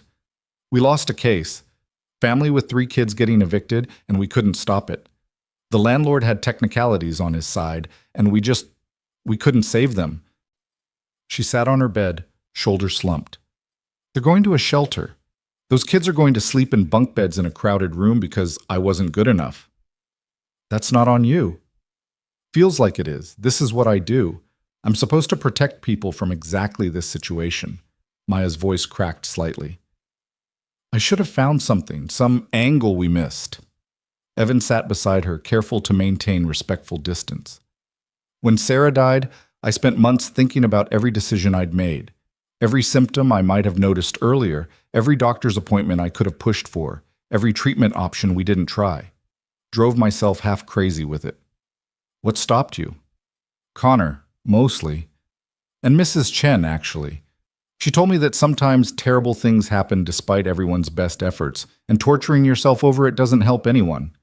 He looked at Maya's exhausted face. You didn't fail that family. The system failed them. You fought as hard as you could within broken rules. Doesn't help them though, does it? They're still going to a shelter. No, but they had someone fighting for them. That matters, even when you lose. Evan stood. Come downstairs. Connor made cookies with Mrs. Chen earlier. They're terrible, too much salt. But eating terrible cookies with us is better than sitting up here alone spiraling. Maya gave him a watery smile. Terrible cookies sound good, actually. They were indeed terrible, Connor having apparently confused tablespoons and teaspoons in the salt measurement. But they sat around the kitchen table eating them anyway, Connor describing his creation process in elaborate detail while Maya gradually relaxed. These are the worst cookies I've ever had, she announced after her third one. I know, Connor beamed like this was high praise. Mrs. Chen said they're learning cookies. We learn what not to do next time. Smart woman, Evan said, catching Maya's eye. She smiled, understanding the larger point. Learning from failure, trying again, not giving up just because something went wrong. After Connor went to bed, Maya helped Evan clean up, moving around the kitchen with familiar ease. Thank you, she said quietly. For earlier, for not letting me spiral. That's what roommates do, right? Pull each other out of the bad spirals. Evan dried the last dish. You've done it for me plenty of times. Have I? Every time you tell me I'm overthinking something, every time you push me to try things that scare me, every time you remind me that stability doesn't mean stagnation. He set down the towel.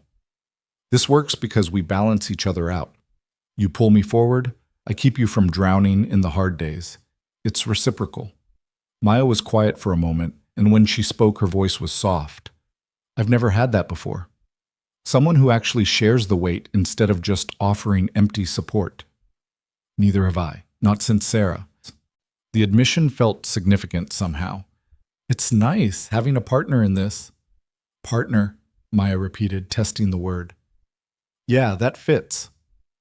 They stood in the kitchen as the evening deepened outside, and Evan felt something shift again. Another layer of walls coming down, another step toward actual connection instead of just cohabitation. It wasn't romantic, wasn't anything complicated. Just two people recognizing they'd built something that mattered, something worth protecting and nurturing. The 6-month mark on Maya's lease arrived with little fanfare. They'd both known it was coming, had discussed renewal options weeks earlier. But sitting at the kitchen table with the paperwork felt ceremonial anyway, like they were formalizing something that had already become permanent in every way that mattered. Another 6 months? Maya asked, pen poised over the renewal form. Unless you want longer, a year, maybe? Evan had thought about this carefully. Gives us both more stability, less chance of either of us having to scramble if plans change. A year feels serious. It is serious. You live here. You're part of Connor's daily life.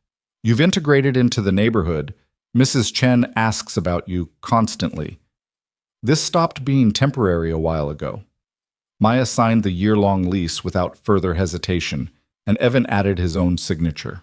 1 year of certainty of knowing this arrangement would continue, of accepting that they'd chosen each other deliberately and repeatedly. Connor's going to be thrilled, Maya said. He's been worried about me leaving. Have you told him you're not? Wanted to wait until it was official. She smiled. He'll probably want to celebrate with more terrible cookies. We should probably teach him actual measurements first. That evening they told Connor together, his reaction exactly as enthusiastic as predicted. He insisted on making a welcome sign for Maya's door, spending an hour with markers and construction paper creating something elaborate and mostly illegible. Watching his son carefully tape the sign to Maya's bedroom door, Evan felt emotion tighten his throat. This was family, even if it looked different from what he'd had before. Not replacement, not forgetting Sarah, but evolution. Growth. the kind of life that honored the past while making space for the future. Later, after Connor was finally asleep and Maya had admired her sign for the appropriate amount of time, they sat in their usual evening spots with tea. "A year," Maya said, as if testing how it felt. "That's the longest I've committed to living anywhere since college."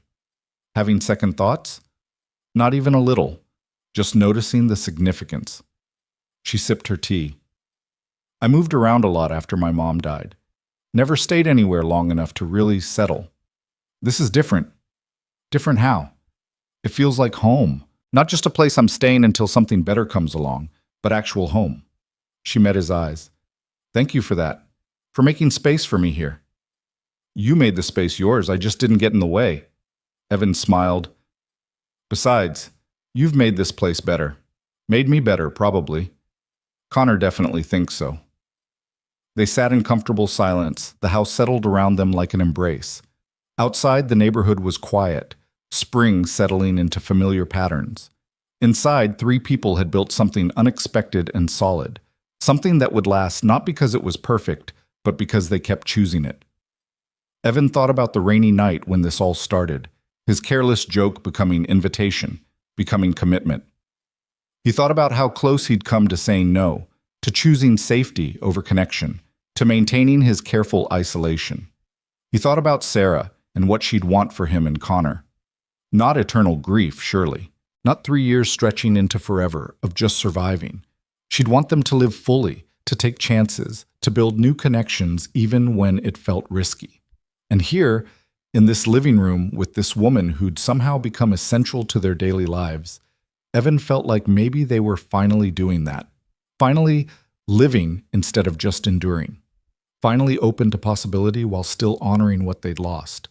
It wasn't everything, but it was enough. More than enough. It was home. The year-long lease changed something fundamental, though Evan couldn't quite articulate what. It wasn't just the security of knowing Maya would be there, or the relief of not having to consider what came next every few months.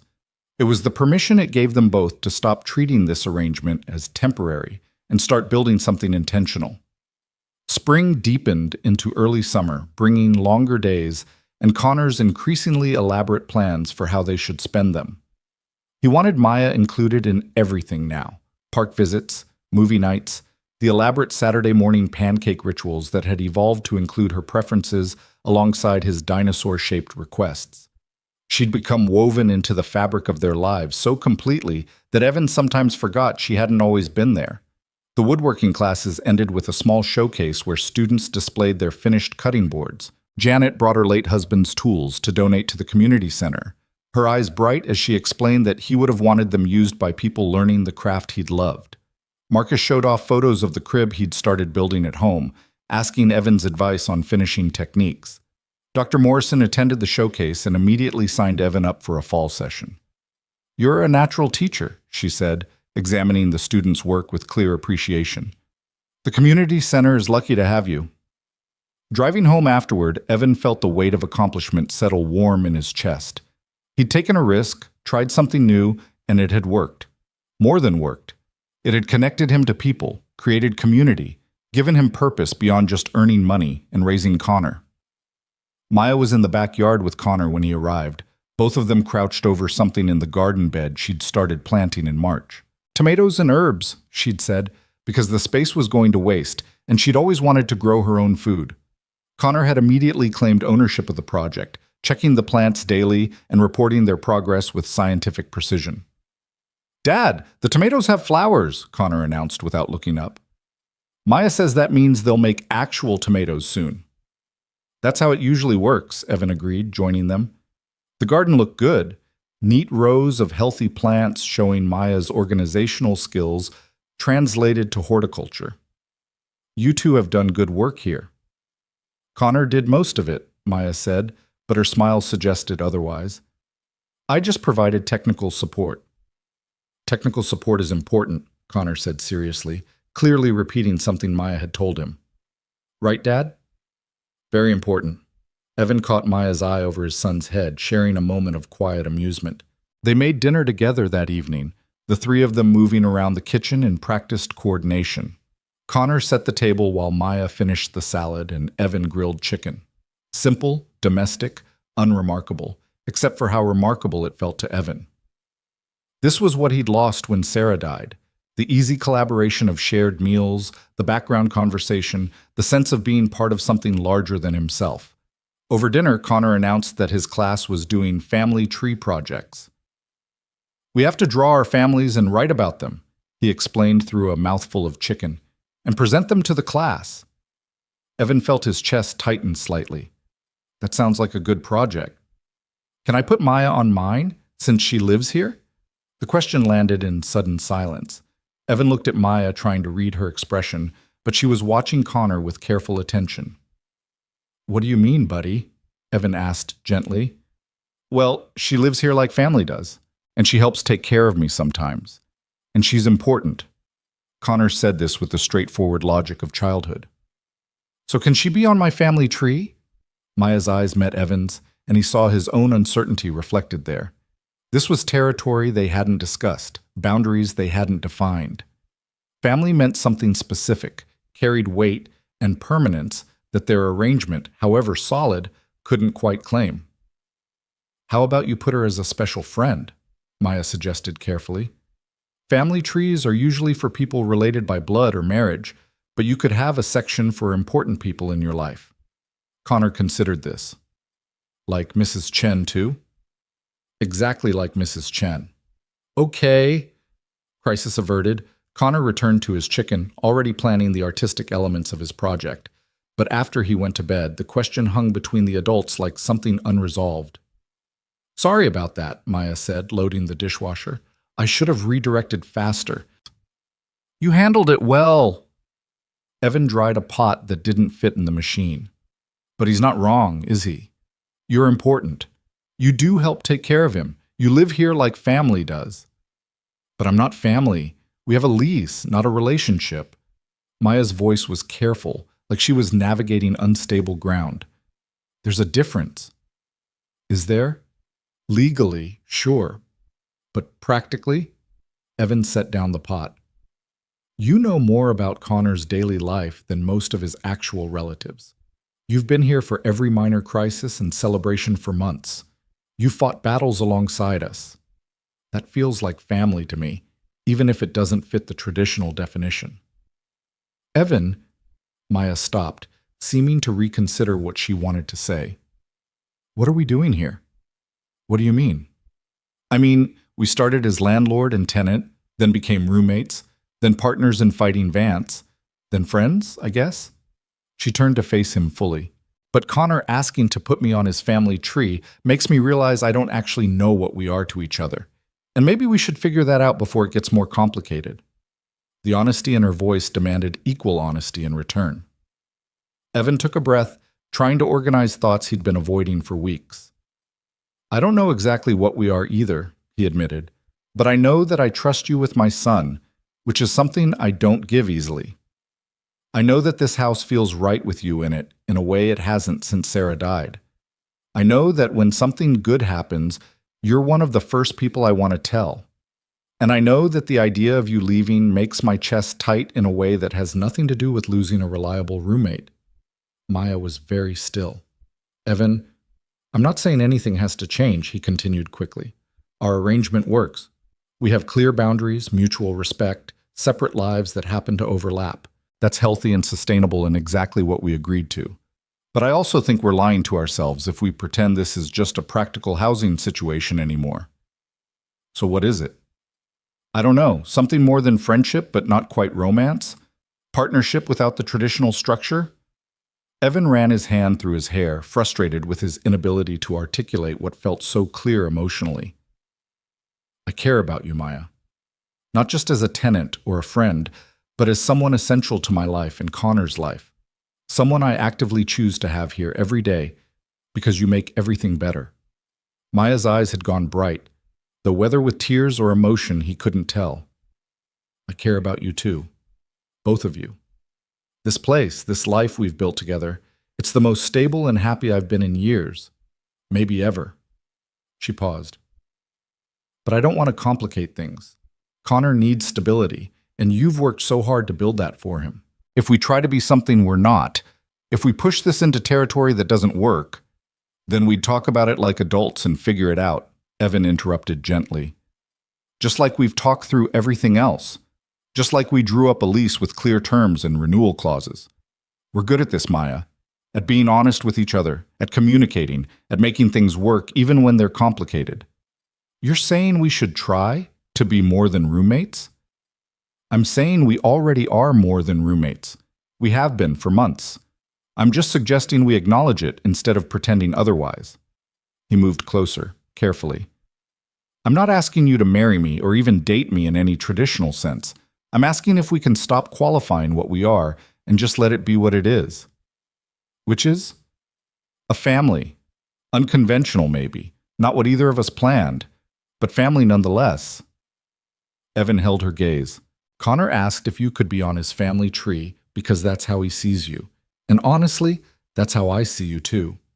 Maya was quiet for a long moment, and Evan's heart hammered against his ribs. He'd just said everything he'd been carefully not saying for months, laid out feelings he'd barely admitted to himself. If she rejected this, if she wanted to maintain the careful distance they'd established. Okay, she said softly. Okay? Okay, let's acknowledge what we are. Let's be a family, even if it looks different from traditional families. She smiled, tremulous but genuine. Let's stop pretending this is just a housing arrangement when we both know it's so much more.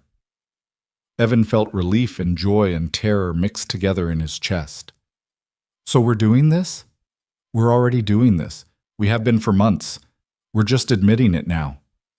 Maya stepped closer, and they stood in the kitchen that had become theirs, looking at each other with new honesty. I love Connor. I love this life, and She stopped, took a breath. I love you, Evan. I don't know when it happened exactly, but somewhere between terrible cookies and fighting Vance and quiet evenings on the couch, I fell in love with you. The words hung in the air between them, precious and terrifying. Evan had loved Sarah completely, had believed after her death that loving someone that way again was impossible. But this felt different, not replacement, but addition, not forgetting the past, but making space for the future. I love you too, he said, and saying it made it real. I've been too scared to admit it, even to myself, but yeah, I love you. They moved together naturally, no grand gesture or dramatic kiss, just a gentle embrace that felt like coming home. Maya fit against him perfectly, her head against his shoulder, his arms around her back. They stood there in the kitchen holding each other while the house settled into evening quiet around them. So what now? Maya asked eventually, her voice muffled against his shirt. Now we keep doing what we've been doing, I guess. Except we stop pretending it's something it's not. Evan pulled back enough to see her face. We take it slow. We keep Connor's needs first. We communicate like we always have. And we see where this goes. That sounds reasonable? I'm good at reasonable. I know. It's one of the things I love about you. Maya smiled. Along with your terrible sense of humor and the way you check on Connor 17 times before you go to sleep and how you always make enough coffee for both of us, even when you're half awake. I love that you grow vegetables even though you admitted you usually kill plants, and that you fight for people who can't fight for themselves, and that you taught Connor about proper tomato care with the same seriousness you use for legal cases. Evan found himself smiling. And I love that you pushed me to try things that scared me, that you made this house feel less empty, that you stayed even when leaving would have been easier. They kissed then, tentative and sweet, testing new territory while standing on familiar ground. It felt right in a way Evan hadn't expected anything to feel right again. Not erasing the past, but honoring it while moving forward. When they finally separated, Maya laughed softly. Connor's going to be insufferable when he finds out. Finds out what? That we acknowledged what he already knew? Evan smiled. Kids are perceptive. He probably figured this out before we did. Should we tell him? In the morning. Let's just sit with this tonight. Figure out how to explain it in a way that makes sense to a 7-year-old. Evan took her hand, marveling at how natural the gesture felt. You want tea? Always. They made tea and sat in their usual spots. Except now Maya curled against Evan on the couch instead of sitting separately, his arm around her shoulders. They talked about logistics and boundaries, about how this changed things and how it didn't, about fears and hopes, and the strange miracle of finding each other through chaos. I never thought I'd have this again, Evan admitted quietly. After Sarah died, I assumed romance was over for me, that I'd focus on Connor and my work, and that would be enough. Would it have been enough? Maybe. Probably. But this is better. He pressed a kiss to her hair. You're better. Not better than Sarah, that's not what I mean, but better than being alone. Better than just existing instead of living. I know what you mean. My mom dying made me close off too, made me think connection was too risky, that loss hurt too much to chance it again. Maya's hand found his, their fingers interlacing.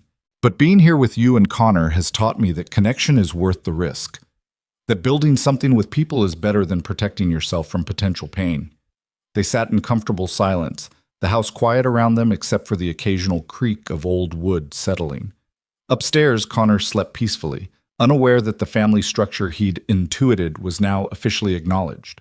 Tomorrow they'd tell him, would figure out how to explain that sometimes family forms in unexpected ways, that love doesn't always follow traditional patterns. But tonight belonged to just the two of them, to processing this shift from carefully maintained distance to chosen intimacy. It felt momentous and simple at once, like everything important that had happened between them, big changes accomplished through small, deliberate steps. When they finally went upstairs, they paused on the landing between their separate bedrooms. This doesn't have to change anything physical, Maya said quickly. The separate rooms, the boundaries we've maintained. We can take this as slow as we want. I know, and I appreciate that. Evan squeezed her hand. But maybe tomorrow we can talk about what we actually want, instead of what we think we should want. Deal. She kissed him goodnight, gentle and brief, then disappeared into her room with the welcome sign still taped to her door. Evan checked on Connor, as always, his son sprawled across the bed in sleep's absolute surrender. Looking at his child now, Evan felt the weight of responsibility and possibility in equal measure. He was showing Connor what it looked like to try again after loss, to take chances on connection, to build family from choice rather than just circumstance. In his own room, Evan looked at Sarah's photo on the nightstand. I hope this is okay, he whispered to her smile. I hope you'd approve. I think you would. I think you'd like her. The photo offered no answers, but Evan felt peace anyway. Sarah would have wanted him to be happy, to give Connor a full life, to not spend decades in grief's isolation. This didn't diminish what they'd had. It honored it by proving he could still love, still build, still choose connection despite knowing how badly loss could hurt. Morning arrived with Connor's usual enthusiasm, though today Evan met it with less exhaustion and more anticipation. Maya appeared in the kitchen at her normal time, and they shared a smile over coffee that made Connor immediately suspicious. What? He demanded. Why are you both being weird? We're not being weird, Evan protested. You are. You're smiling at each other like you know a secret. Connor crossed his arms. What's the secret? Maya and Evan exchanged glances, and she nodded slightly. Together, they sat down at the table with Connor between them. Remember yesterday when you asked if Maya could be on your family tree? Evan began. Yeah, she said to put her as a special friend. Right. Well, we've been thinking about that, and we realized something. Evan chose his words carefully. Maya is more than just a friend to both of us. She lives here with us. She takes care of you sometimes. She's part of our daily lives. That's what family does. Connor's eyes went wide. So she can be on my family tree? If you want her there, yes, because we're a family now. Maybe not a traditional one, but a real one. Evan looked at Maya, then back at Connor. Is that okay with you? Is Maya staying forever now? Maya took this one. I'm planning to stay as long as everyone wants me here. And I love being part of your family, Connor. If you'll have me? Connor launched himself at Maya with the full-body enthusiasm of childhood joy, nearly knocking her off her chair. Yes, this is the best. Wait until I tell everyone at school. Over Connor's head, Maya met Evan's eyes, both of them fighting laughter at their son's unqualified enthusiasm. So we're doing this? She mouthed. We're doing this, Evan confirmed. The day proceeded with surprising normalcy despite the shift in their family structure. Connor went to school, Maya to work. Evan to his workshop. But the knowledge of what they'd acknowledged hummed beneath everything, a foundation newly visible, but already supporting the weight of their lives. That evening, Mrs. Chen came over with a casserole and knowing eyes. "I heard congratulations are in order," she said, though Connor definitely hadn't had time to spread news yet. "How did you—" Evan started. "You two have been circling each other for months. I'm old, not blind." She handed over the casserole.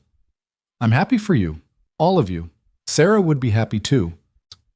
The casual mention of Sarah's approval, offered without prompting or hesitation, settled something in Evan's chest he hadn't known needed settling. Over dinner that night, Mrs. Chen's excellent casserole, they talked about practicalities, how to explain their relationship to others, whether to combine finances or maintain separation, what happened to the lease now that they were functionally a couple. "The lease can stay," Maya suggested. "Legal protection for both of us, just in case." "In case what?" Connor asked. "In case anything unexpected happens," Evan explained. "It's smart to have agreements in writing, even with people you love." "Oh, like how you had me write down the rules for taking care of my fish?" "Exactly like that." They worked through details with the same careful communication that had characterized their relationship from the start. No assumptions, no unspoken expectations, everything discussed and agreed upon. It wasn't romantic in the traditional sense, but it was honest and sustainable and built to last. Weeks passed, summer settling in with longer days, and Connor's school year ending. The garden Maya and Connor had planted produced tomatoes that tasted like sunshine, which Connor insisted they eat with every meal. Evan's business continued growing, and he hired a part-time assistant, a college student named Derek, who showed genuine interest in learning the craft. The woodworking classes were scheduled for fall, already full based on spring's waiting list. Life was full in ways it hadn't been in years. Busy and complicated and occasionally messy, but undeniably full. One evening in late June, Evan found Maya in the garden checking the tomato plants while Connor chased fireflies across the lawn. She looked peaceful in the fading light, content in a way he recognized because he felt it too. "Happy?" he asked, joining her. "Very." She squeezed his hand. "You?" "Yeah, really happy." He watched Connor's silhouette against the darkening sky. "I keep waiting for the other shoe to drop, for something to go wrong." "That's trauma talking, the belief that happiness can't last, that loss is inevitable." Maya turned to face him. "But sometimes good things just stay good. Sometimes taking a chance works out."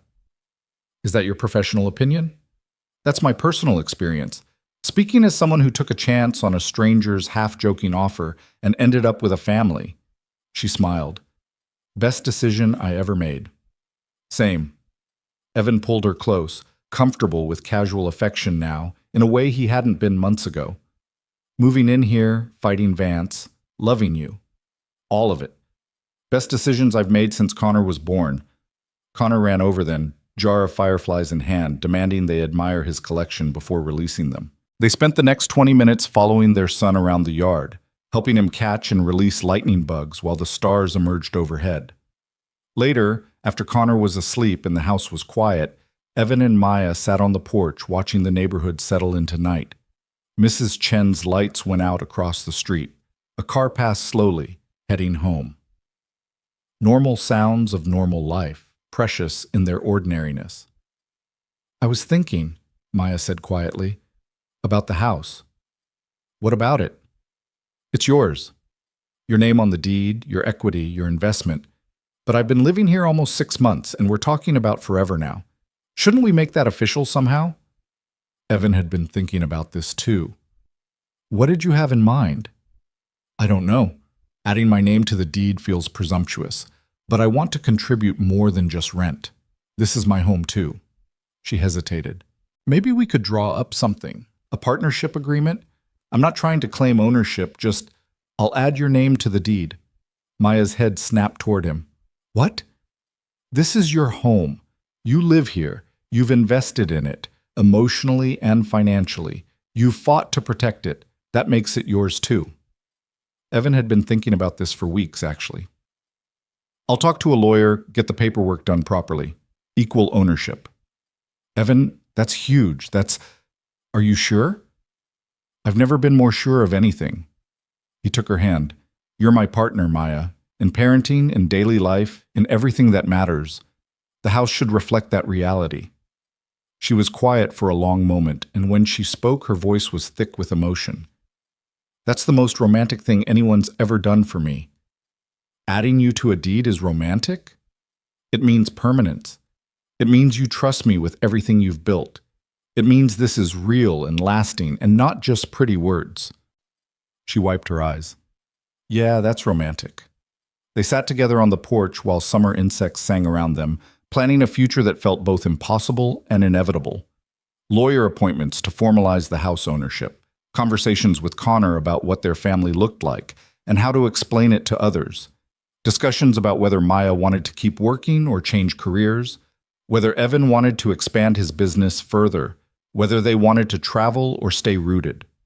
All the negotiations and compromises and decisions that came with building a life together, approached with the same honest communication that had characterized their relationship from that first rainy night. Thank you, Evan said eventually. For what? For coming back the next morning. For asking if the offer was serious. For staying when Vance got threatening. For pushing me to teach and network and live instead of just survive. He kissed her temple. For loving Connor, for loving me, for being willing to build this weird, unconventional family.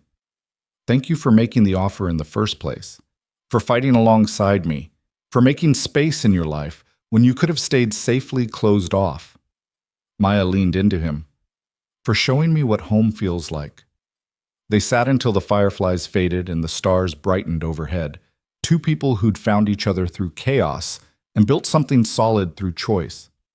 The house behind them held a sleeping child, a year's worth of accumulated memories, and the promise of countless more to come. Inside, eventually, they checked on Connor together. A routine now, both of them tucking him in and adjusting his blankets. His family tree project hung on his wall, carefully drawn with Sarah in her proper place, Evan and Connor prominently featured, and Maya added in the special people section with a note in Connor's handwriting. Maya, who lives with us and is family now. He did good work, Maya whispered, studying the drawing. Yeah. Evan put his arm around her waist, pulling her close. He really did. They stood there looking at their son's interpretation of family, messy and unconventional but completely accurate. This was what they'd built together, a home that honored the past while embracing the future, a family formed by choice rather than just biology, a life that proved taking chances could lead to something beautiful. In their separate bedrooms, a boundary they'd maintained because it felt right for now, because they were learning to build this relationship on their own terms, they settled into sleep knowing they'd wake up tomorrow and do it all again. Make coffee, get Connor to school, work their jobs, come home to each other. The dailiness of it, the routine and rhythm, was its own kind of miracle. Evan lay in his bed listening to the familiar sounds of his house, Connor's soft breathing, Maya moving in her room, floorboards creaking, the old furnace cycling on. Every sound was precious now. Markers of fullness where there'd been emptiness, life where there'd been mere survival. He thought about the rainy night when this all started, his careless joke becoming invitation, becoming commitment, becoming love. He thought about how close he'd come to saying no, to choosing isolation over connection, to protecting himself from potential loss by refusing to risk anything. He thought about Sarah and what she'd want for him and Connor. Not eternal grief or careful preservation of the past, but full engagement with life in all its messy, complicated, beautiful possibility.